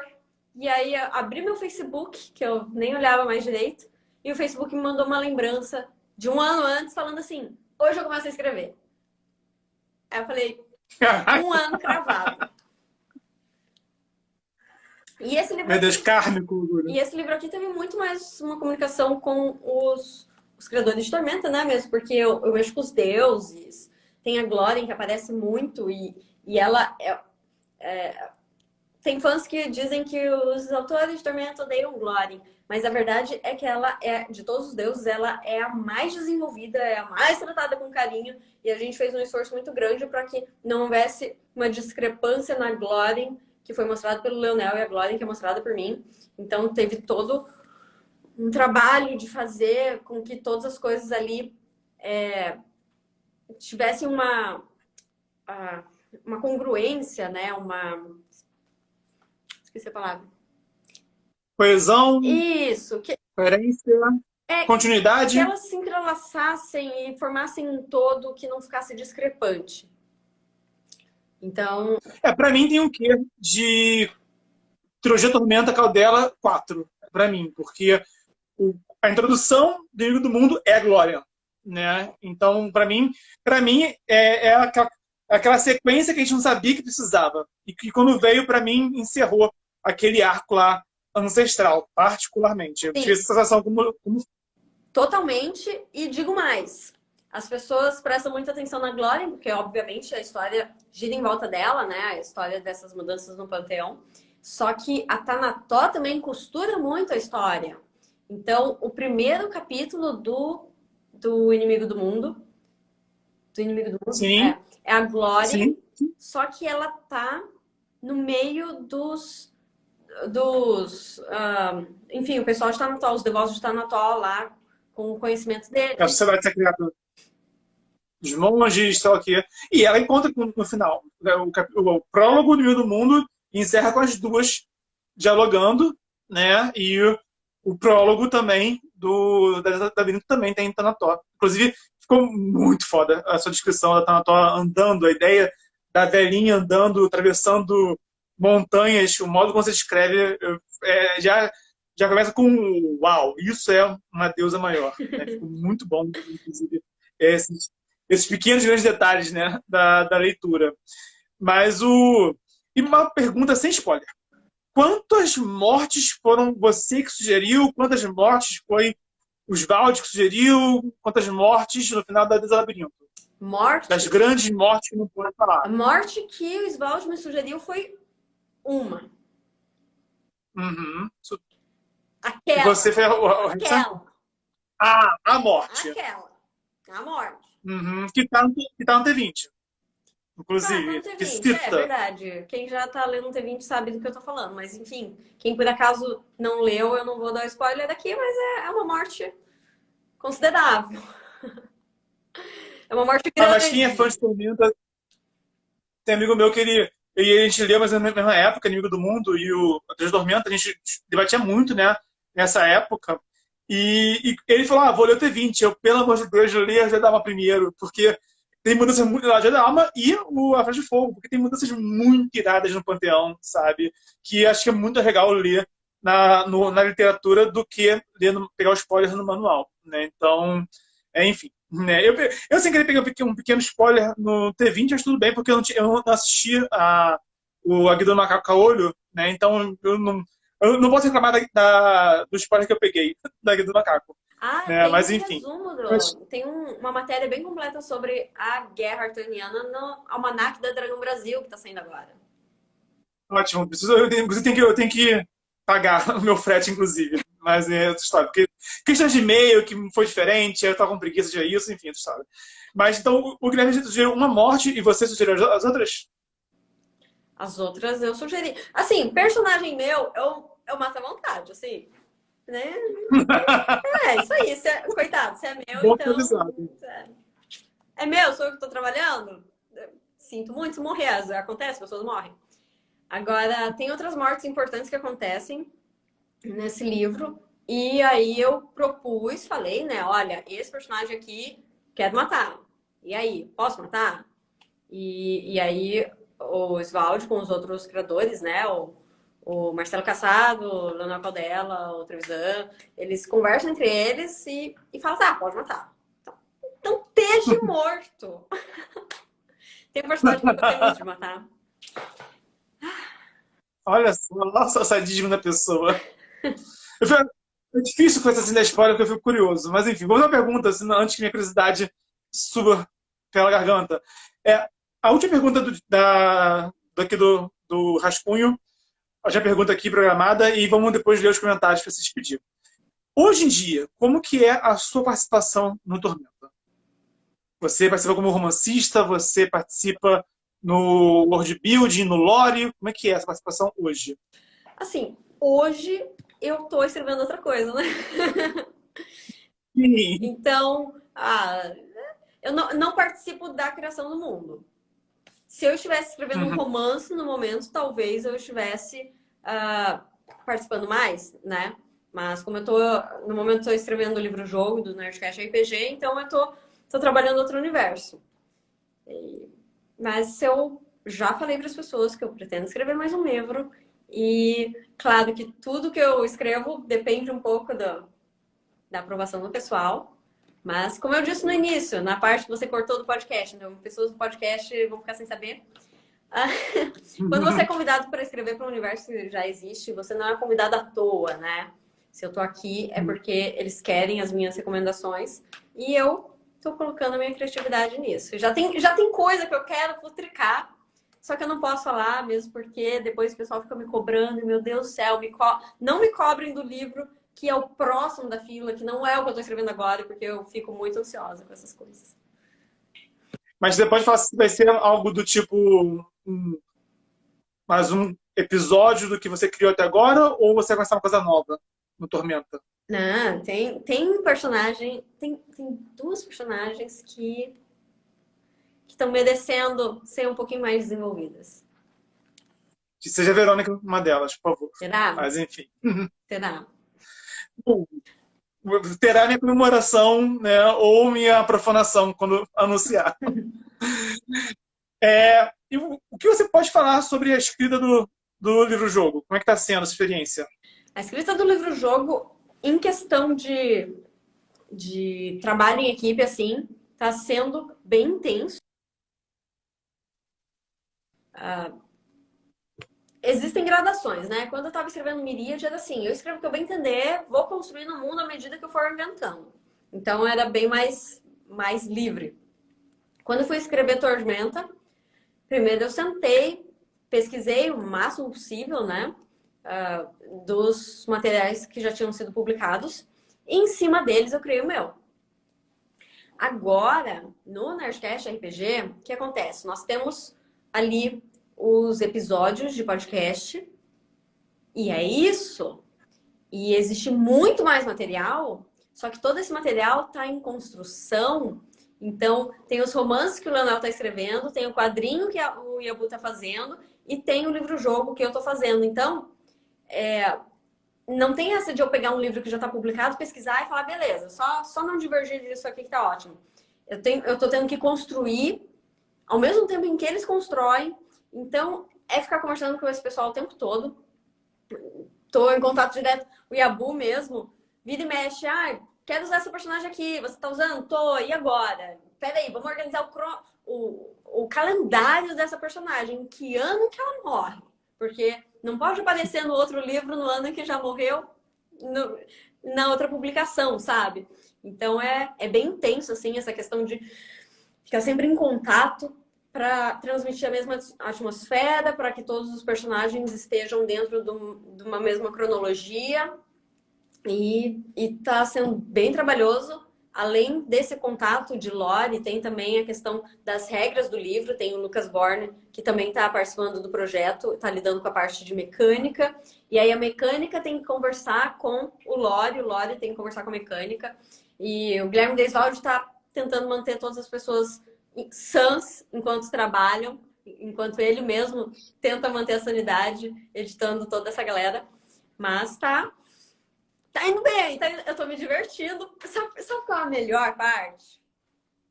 Em livro-jogo, você mata o jogador um monte de vezes. Tô me divertindo horrores, uma morte diferente da outra, tá sensacional. Ainda mais que nesse livro-jogo a ideia é ser legacy, né? Então, a ideia é que todas as vezes que você jogou, contam. Todas elas existiram. Não é que nem videogame que finge que não aconteceu e volta do zero. Então, toda a história aconteceu de verdade. E sempre que você morre, a história vai um pouquinho pra frente, porque o investigador recebe as informações do outro que morreu. Então, acaba que morrer também joga a história pra frente. Às vezes vale a pena você morrer só pra passar a bola pro próximo. E eu sei que as pessoas vão tentar não morrer, obviamente, é a proposta, né? É o objetivo. Mas vão acabar morrendo porque tá bem mortal mesmo. E eu tô me divertindo escrevendo. Sua investigação termina aqui. Volta pra casa. Agora é o próximo. Tenso. Mas é bacana quando a morte... Que a morte, na ficção, é uma ferramenta narrativa, né? Que serve para justamente impulsionar a história. E é genial ver como que você está aplicando isso de maneira interessante no livro-jogo. Né? Então isso também é admirável, irado saber disso. O Amorimo falou, Karen, pretende já escrever ficção científica? Já escrevi ficção científica. Inclusive tem um conto meu que saiu em Uma Dragão Brasil e agora está no Almanac Dragão Brasil. Ai, tô tão feliz que eu tô no Almanac também. Então, como se chama Atmosfera de Sangue. Esse almanac ele foi feito para os apoiadores que apoiaram, fizeram um apoio especial em novembro e dezembro, mas vai ter algumas sobras. Não gosto de chamar de sobra, mas basicamente é isso. Vai ter alguns que restarem à venda no site da Jambô, talvez já até esteja lá. E tem um conto meu, que é a Atmosfera de Sangue, que é uma história, assim, o clássico da ficção científica. É navinha, é uma coisa que eu não posso falar porque é spoiler, é o gênero que eu mais gosto. Eu gosto muito da ficção científica, especialmente aquela que é bem fantasiosa. Então, vocês encontram lá. É um conto bem... Enfim, é um conto, então é bem fechadinho em si mesmo. Não é muito longo, né? Não é um romance. Pretendo escrever romance de ficção científica. Tem um que tá na minha gaveta há muito tempo e eu penso nele e choro, porque eu não faço ideia de quando eu vou conseguir escrever. Tem um monte de coisa que vai passando na frente. Mas, sim, é um gênero que eu gosto muito. E tem, sim. A resposta é sim. Escrever ficção científica? Yes. Irado. Eu vou ler aqui o máximo de comentários que a gente conseguir ler, né, por causa do nosso tempo. O Jansen Souza falou aqui: quando eu soube que ia ser a Karen que escreveria o livro-jogo, investi um pouco mais no pensamento coletivo. De fato, eu já ia pegar já o box de literatura, de fato, saber que você está escrevendo um livro-jogo foi realmente um excelente adesão ao projeto. O Giostenberg falou: Karen está passando muito tempo com o Leonel. Olha o sadismo e a escatologia. Ah, eu acho bobagem quando o pessoal fala disso, porque vai ler o Língua de Fogo, onde uma mulher morre afogada e queimada ao mesmo tempo. Então, assim. Sabe de nada, inocente. É. Jansen Souza falou: o sorriso sádico da Karen é o melhor. Que isso, meu sorriso é super meigo. O sorriso é meigo, o cérebro por dentro que é a escatologia e sadismo. De passagem, eu acho que você alcançou níveis de escatologia e sadismo muito corajosos na Deusa do Labirinto. Né? Eu teve um momento, eu lembro muito, muita nitidez, eu estava em Minas Gerais, voltando para casa, minha filha na época morava em Minas Gerais, então eu tinha levado ela para a mãe, estava voltando, e eu não conseguia parar de ler A Deusa do Labirinto. E eu cheguei naquele ponto do ladeira abaixo da história, sabe? Que é quando você chuta o balde, assim, e explodia miolos, eu fiquei puto. Porque eu queria ler no ônibus, né? Mas eu tava meio com medo de incomodar as pessoas do meu lado, meio sacanagem. O cara com uma lanterna do celular, lendo madrugada, sabe? Tentando incomodar os outros. Mas eu falei, meu Deus do céu, eu não posso parar de ler. E é raro isso acontecer comigo, porque eu sou muito distraído, eu tenho déficit de atenção. Mas eu não quero dar spoiler aqui. Mas a parte, digamos, a parte dos sacrifícios. Foi uma parte assim, muito corajosa, muito. Eu fiquei admirado. E eu não teria a coragem de fazer o que você fez na literatura, tá? Naquela sequência de sacrifícios. Eu não sei se eu vou seguir uma linha também tão escatológica assim. Eu gosto de matar personagens, mas o modo como você mata. Caldela também, mas esse que é o ponto, sabe? O que você fez, só você fez. Na Deusa do Labirinto. Então foi um ponto assim, que eu falei: ok, nível novo alcançado aqui. Atingimos um novo nível de escatologia e sadismo que é todo seu. Então, realmente, isso é fascinante, né? Então, sabem de nada, inocentes. Vamos ler para conhecer um pouco melhor o que é escatologia e sadismo. O Huo Oak falou: Verônica é minha preferida. Bom gosto. Davi Coelho perguntou, acho que você respondeu já, né? Qual outro gênero literário, afora a fantasia, você gostaria de escrever? É o Ficção científica. sci-fi. Uhum. Cadê? O Juan Oak foi o do Almanac, precisa mesmo. Tô procurando aqui. Não, tá.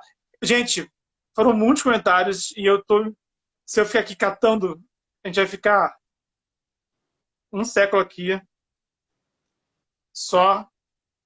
O Silvério Pessoa Oficial perguntou: estás lendo o que, Karen? Ai, no momento, eu não estou lendo nenhum romance, assim. Eu tô lendo coisas para o mestrado, principalmente contos, porque eu tô fazendo cadeira de disciplina de conto, né? De oficina de conto. Mas eu tô lendo muito conteúdo sobre a década de 20, porque o livro-jogo se passa na década de 20, e aí eu preciso, né, de referência. Então, eu tô vendo documentário da década de 20, eu tô lendo conto da década de 20, eu tô lendo artigo científico que fala como que era Oxford na década de 20. E, enfim, a Uau. minha vida está submersa em década de 20, é o que eu tô lendo no momento.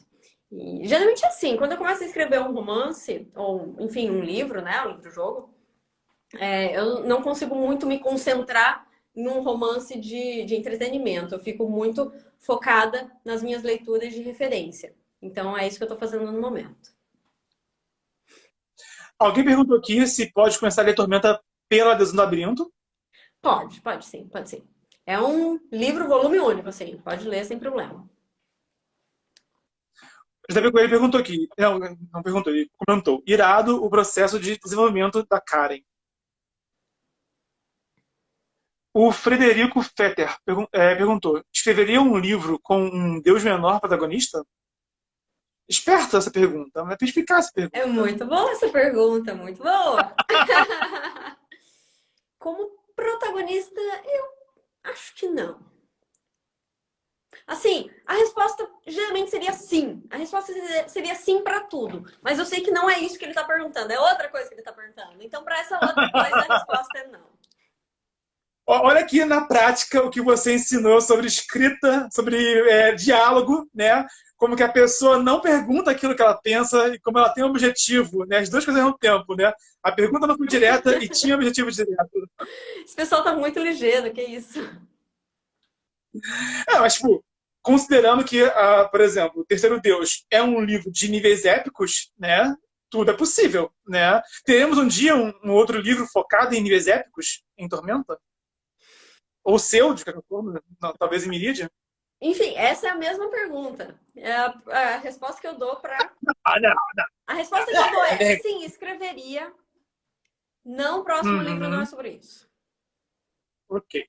O Amorimo perguntou: Karen, como começar a ler Tormenta? Como começar a ler Tormenta? Hum? Em Tormenta, a gente tem um esforço muito grande para fazer com que as pessoas possam começar por praticamente qualquer lugar. Então, aquilo que o Stamato estava falando, de você chegar no evento e não consegue vender o livro 2 porque o 1 esgotou, aqui não acontece. Por quê? Porque qualquer lugar, escolha o que te interessar mais, vai ser um bom começo. A gente É sinopse. escolha pela sinopse.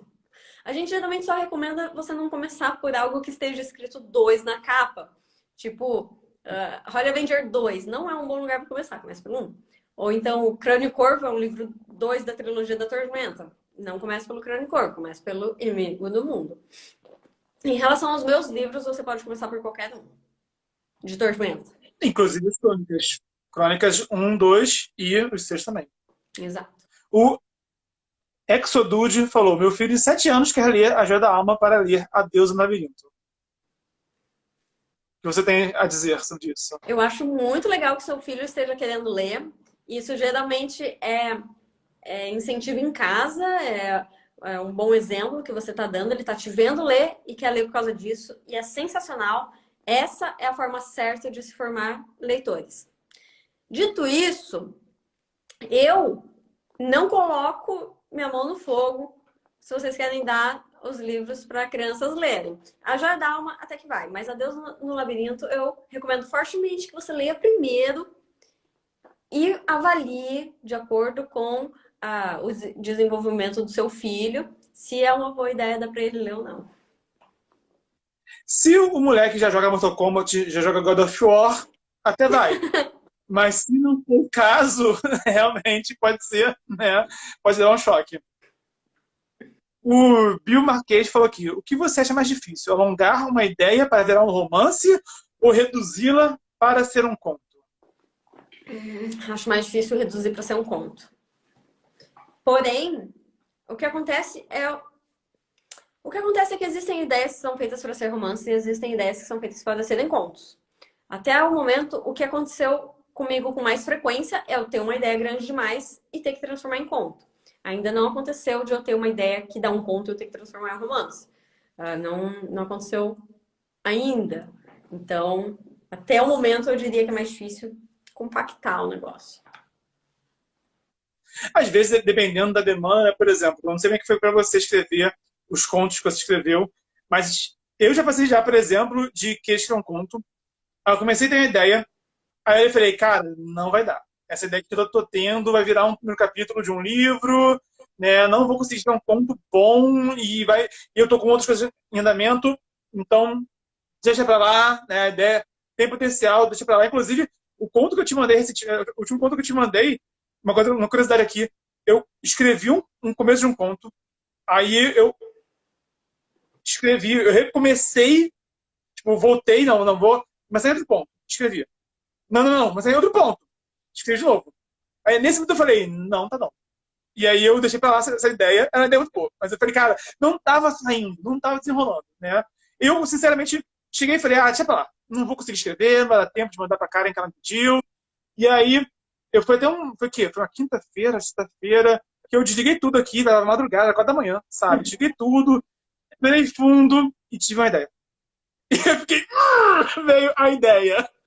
E aí eu anotei no celular a ideia, dormi, né? E aí eu escrevi aquele conto que eu te enviei, por exemplo, né? Então, quer dizer, né? Mas a questão foi, eu comecei a ver que a ideia que eu estava desenvolvendo antes, o que eu queria dizer é, a ideia que eu estava tendo antes não estava saindo. A ideia não estava, agora na hora, não, a ideia não está pronta ainda, né?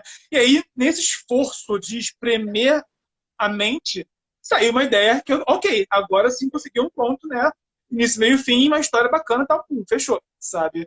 Então, e eu acho que, no fim das contas, quando a gente pega a prática, o processo de ter ideia para um livro e o processo de ter ideia para um conto é o processo, a gênese, a matriz, a origem funciona diferente, sabe? É outra parada, é outra viagem, sabe? Outra Sim. jornada, a De coisa. forma bem resumida, extremamente resumida, grotescamente resumida, eu diria que um romance você começa a planejar pelo início e um conto você começa a planejar pelo final. Excelente dica, anotem, pega um post-it, anota isso quando for escrever um conto, bota o post-it da Karen Sorelli na sua tela, dizendo isso aí, que essa foi a dica de ouro. O Daniel Gomes falou aqui, existe realmente espaço para viver como escritor de fantasia, sci-fi no Brasil? Ou é sempre preciso ter uma atividade secundária? O espaço, a boa notícia é que o espaço existe. Existem pessoas vivendo de escrever fantasia no Brasil. Sci-fi eu não sei, não tenho muito conhecimento, mas fantasia sim. A má notícia é que são espaços extremamente concorridos e você vai ter uma longa jornada até chegar neles. E geralmente é uma jornada mais longa do que outras profissões. Então, o que acontece com uma profissão do tipo mais comum é o seguinte: você entra na faculdade hoje, daqui a 4 ou 5 anos, você sai da faculdade, você é um profissional daquela área e, pelo menos em teoria, está pronto para ser contratado. Na escrita, eu não vejo isso acontecer com muita frequência, geralmente leva mais tempo. Até porque também, sejamos justos, as pessoas não investem na carreira literária tanto tempo quanto elas investem geralmente na sua carreira, tipo, indo numa faculdade, né? Se você investir aí o tempo de uma faculdade na escrita, talvez você consiga reduzir esse tempo. Mas geralmente demora. Só que é possível. Até porque não é uma carreira que você manda currículo e tem um salário mensal, em que você consegue se alguém com uma carreira num trabalho tradicional já tem uma noção de como é que vai ser a sua vida no próximo ano, né, com base no seu emprego de hoje, né, na vida de escritor. Não, essa certeza vem depois de um longo trajeto, né, e também porque eu acredito também que tem questão de que é uma carreira que não tem assim, não tem um plano de carreira, sabe? E não tem tantos profissionais que, como você. Inclusive, a pergunta que eu lembrei agora, para essa pergunta aqui, que eu eu estava aqui procurando aqui as perguntas, eu lembrei que eu tinha visto pergunta no meio, quase esqueci.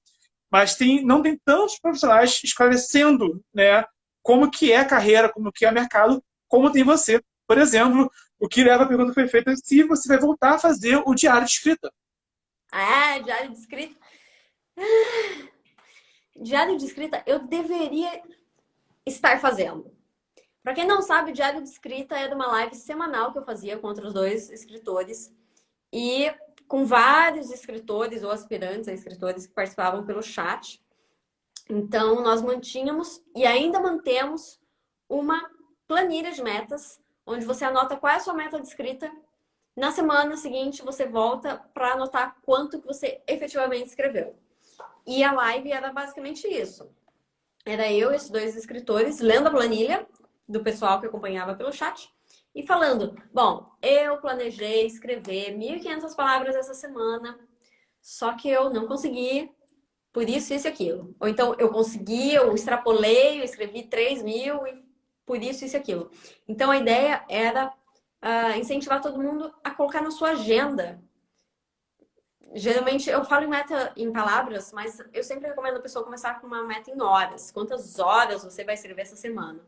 Se você disser que vai escrever 5 horas na semana, você consegue colocar 1 hora por dia da semana e no final você vai ter avançado com aquele livro.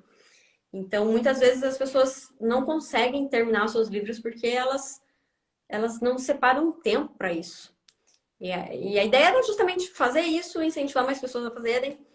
E eu comecei o diário de escrita quando eu estava no capítulo 1 de Adeus no Labirinto. E ao longo de toda a escrita de Adeus no Labirinto foi tendo diário de escrita. É possível acompanhar o processo de escrita inteiro. Só que em algum momento a gente parou. Acho que foi com a pandemia que a gente parou. Foi ficando tudo muito mais difícil. E eu gostaria de estar fazendo agora, mas eu não tenho como.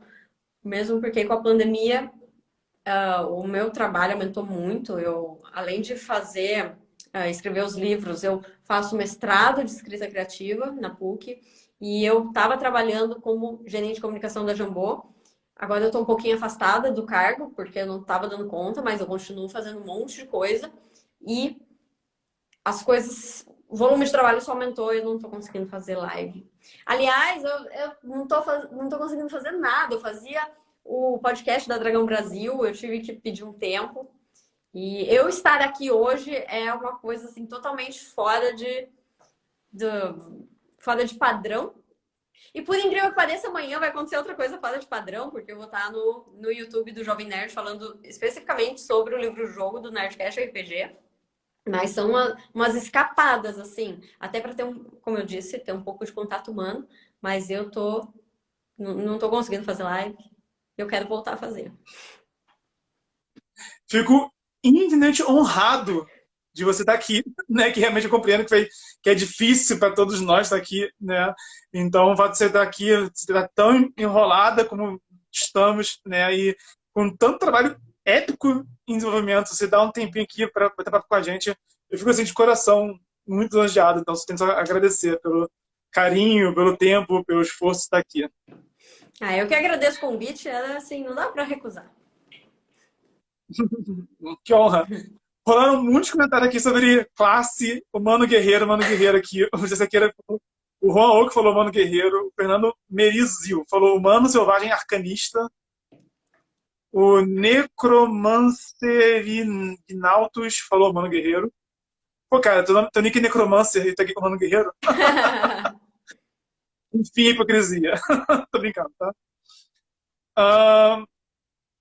Tem muitos contra aqui.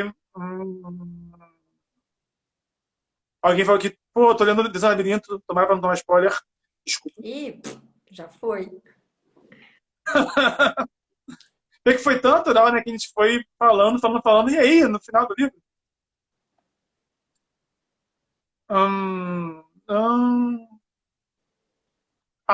Cheguei na pergunta aqui. Quando a agenda é uma folga, pretende retomar o dia escrito. Mas questão que não é a agenda tirar uma folga, né? É a agenda permitir, né? Não é, só, é o tipo de trabalho que é irado, né? Mas não dá para fazer na folga, não dá para fazer assim, esporádico, né? Um caso de escrita. É O Alexandre Albuquerque uma não coisa que fala. eu fiz 2 semanas atrás, teve um feriado, dia 21 de abril, foi numa quarta-feira, eu chamei o pessoal para uma maratona de escrita.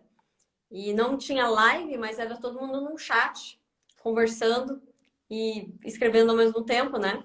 A gente tenta dar uma enganada nesse distanciamento que a gente está vivendo, pelo menos sabendo que tem alguém ali do lado que está escrevendo também, como se fosse junto com de você. Última pergunta, que eu subi acho que tudo que eu tinha perdido aqui. O JP Coelho perguntou: como saber se uma história deve ser contada ou abandonada? Para você, como é que funciona quando você persiste na história ou quando você abandona ela por algum motivo? Bom, uma história tem que ser contada quando você está incrivelmente apaixonado por ela. Se você não está apaixonado por ela, se você não acha que ela vai ser a melhor história do mundo, então quer dizer que ela não vale a pena. Eu abandonei uma história recentemente, que eu pretendo retomar, só que isso vai requerer que eu reorganize ela inteira, porque eu não estava apaixonada pela história, então tudo que eu escrevia eu não gostava, e aí o que eu fiz foi, deixa ela de lado, vai escrever algo que realmente algo que você tá preso dentro de você e você precisa gritar para o mundo. Você só precisa tomar cuidado para não ficar pulando de galho em galho, porque senão nunca nenhuma história vai ficar pronta. Então, esse é um dos motivos pelo qual, quando eu tenho uma história para contar, geralmente eu vou e conto de uma vez. Especialmente contos. Quando tem um conto que eu preciso escrever, eu não deixo para depois. Eu escrevo de uma vez, ponho para fora, porque eu sei que no momento que eu tiver ideia é o momento que eu tô mais apaixonada pela história. Essa dica é valiosa, até porque, às vezes, escrever um livro é uma jornada longa. E, às vezes, quando você engaja de um lado, tipo, um bloqueio criativo. Às vezes, você quer escrever, só que você quer escrever não isso exatamente agora. Então, às vezes, você escrever uma crítica de um livro que você leu e gostou, você escrever um conto, você escrever outra coisa, pode destravar a escrita também, né? Então, e é isso, é o que o coração manda, basicamente, né? Tem que seguir. Se a gente não tá de corpo e alma, né? Tem algo de errado acontecendo. Então, é natural ter uma fadiga, né? Mas, como você falou, né? Tem que ter amor. O amor é assim. O amor, às vezes, dá fadiga, mas quando o amor é legítimo, a gente supera essa fadiga, na verdade. E a escrita exige o mesmo amor e a mesma fadiga, né? E o mesmo investimento para fazer tornar realidade. A Jaque Machado, agora é o última meta, gente. Perguntou aqui: qual foi o elemento da escrita que você considera mais relevante ter descoberto, como usar com consciência e como fez para desenvolver? Tem que repetir. A pergunta foi. Agora pegou no âmago a pergunta. Qual foi o elemento da escrita que você considera mais relevante ter descoberto, como usar com consciência e como fez para desenvolver? Não sei. Personagem, cenário, enredo, word building, diálogo.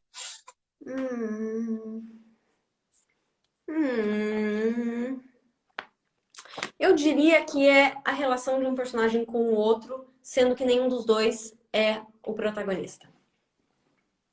Porque às vezes é muito comum que a pessoa vai, escreve uma história, a gente vê muito em romance, vê em filme, vê em todos os lugares acontecer o mesmo erro, que é todos os personagens têm uma relação com o protagonista, só que eles não têm relação entre si. Então, isso é uma coisa muito importante, que, para ser bem sincera, eu não sei como foi que eu desenvolvi isso, mas, sem dúvidas, teve uma parte muito de esforço. É algo que eu sabia que eu tinha que desenvolver, e eu fui lá e, de forma ativa, eu desenvolvi isso na minha escrita. Por isso que eu adoro a Esmeralda, porque ela é maravilhosa em todos os sentidos. Eu tive uma relação de amor e ódio por ela, porque ela tá fazendo força contra a Gwen. Mas Pérola. é compreensível. Pérola. Pérola, desculpa. Confundi. Quem é do Contra Dani. Desculpa. É por isso que eu adoro a Pérola. Ela tá fazendo força contra a Gwen. Mas é compreensível o lado dela, sabe? E no final, rola, acho que foi assim, um dos melhores plot twists. Foi o da Pérola, né? Quem ela era de fato. Porque você acaba pensando, eu pensei que ela era outra coisa, né? E no final, quando você compreende a relação dela com o elenco, né?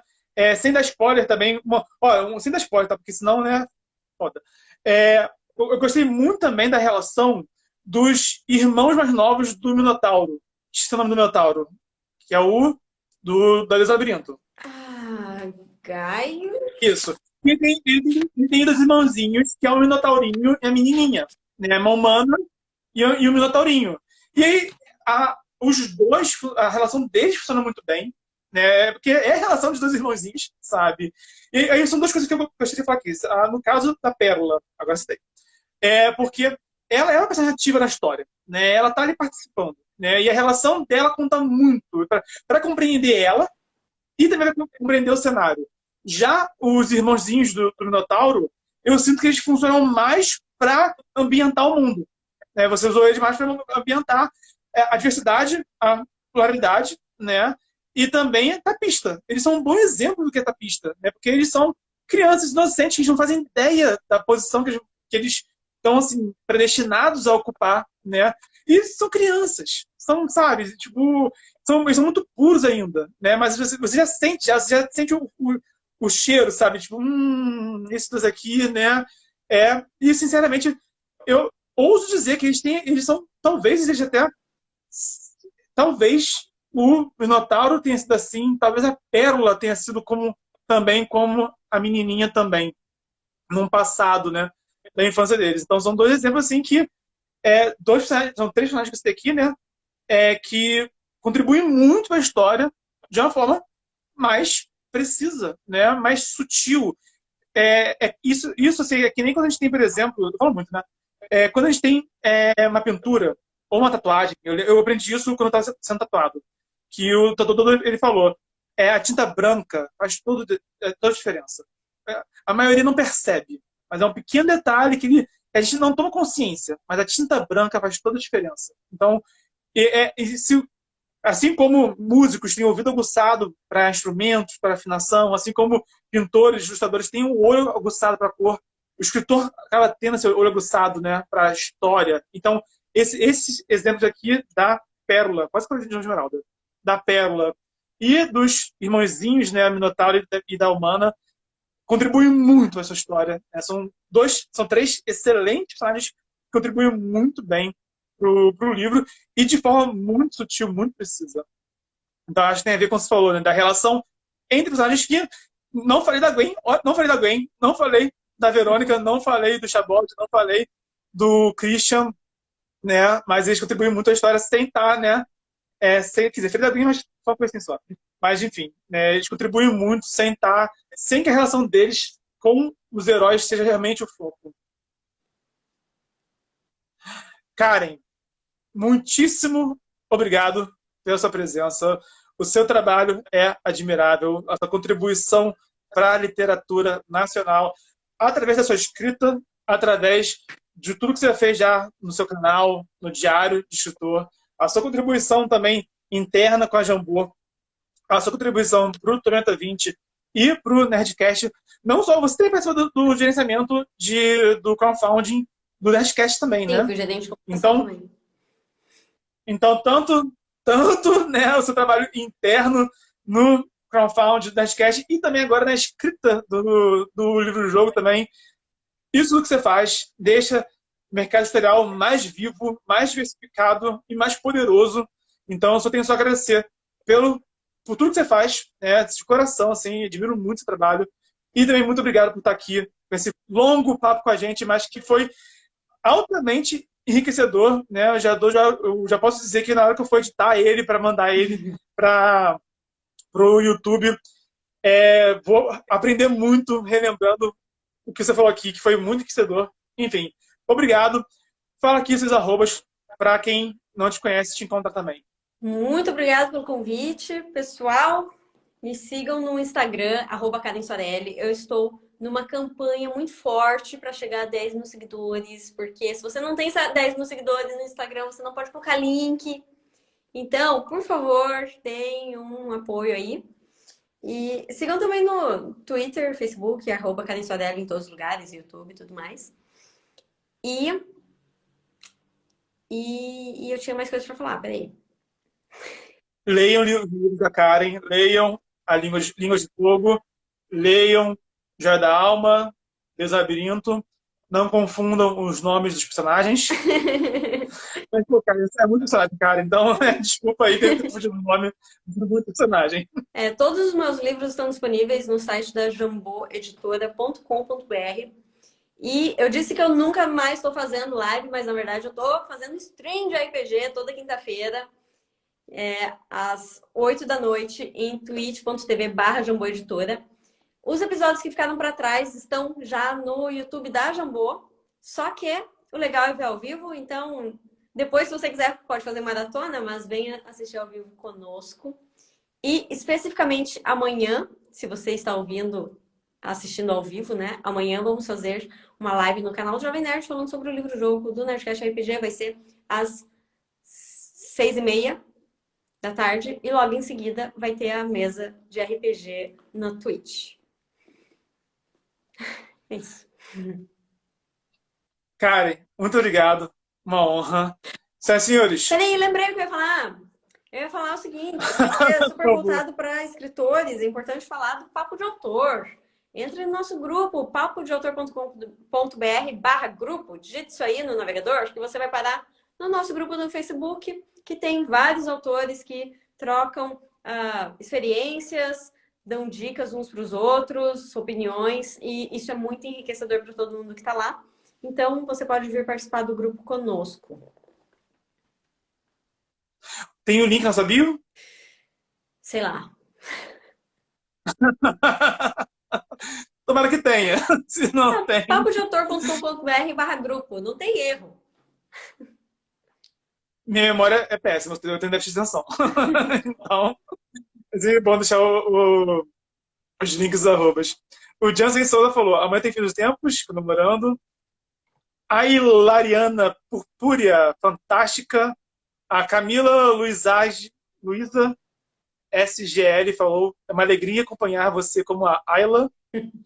Inclusive, eu me inspirei na área para criar uma NPC mercadora de fada também, inclusive, que tem um bag of holding, né?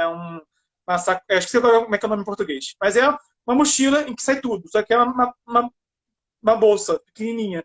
E aí tem que... Ela tira tudo. Ela é consultora. Ela tira tudo da bolsa. Ela tira tudo da bolsa, mas tem que pagar ela botando moedinha um por um na bolsa. Pode ser 1000 peças de ouro, mas tem que botar um por um. Ah, nossa! E aí eu vejo os jogadores amando e odiando, porque ela é uma mão na roda, que ela vende de tudo na bolsa mágica dela, mas tem que pagar. Ela tira a espada mágica da bolsinha, mas tem que pagar a moedinha um por um na bolsinha. E é a inspiração na Ayla. Se um dia, quando eu eventualmente botar ela num livro, eu boto lá os créditos. Karen Soarelli, obrigado pela inspiração, pela mercadora. O Jesus Rodolfo Neri, gostei dessa parada de RPG de mesa. Aquiles Cauê falou: só talento. O Jesus pediu para fazer um grupo no Discord. É bacana o grupo de Discord. Também. O Discord é um que eu preciso aprender a usar também, sabe? Eu não uso o Discord, preciso aprender a usar. O último comentário, senhoras e senhores, não sei o que é para sempre. Justenberg falou: é a Ayla que faz a história caminhar como ela, com suas verdades. O Leonel só pensa que é o mestre. Karen, muito obrigado por tudo. Você é épica. Senhoras e senhores, se você gostou, dá o like, se inscreve, ativa o sininho, compartilha nas redes sociais e até o próximo conteúdo, podcast, live, vídeo, etc. E a gente se barra para o multiverso. Valeu. Tchau. Karen, obrigado.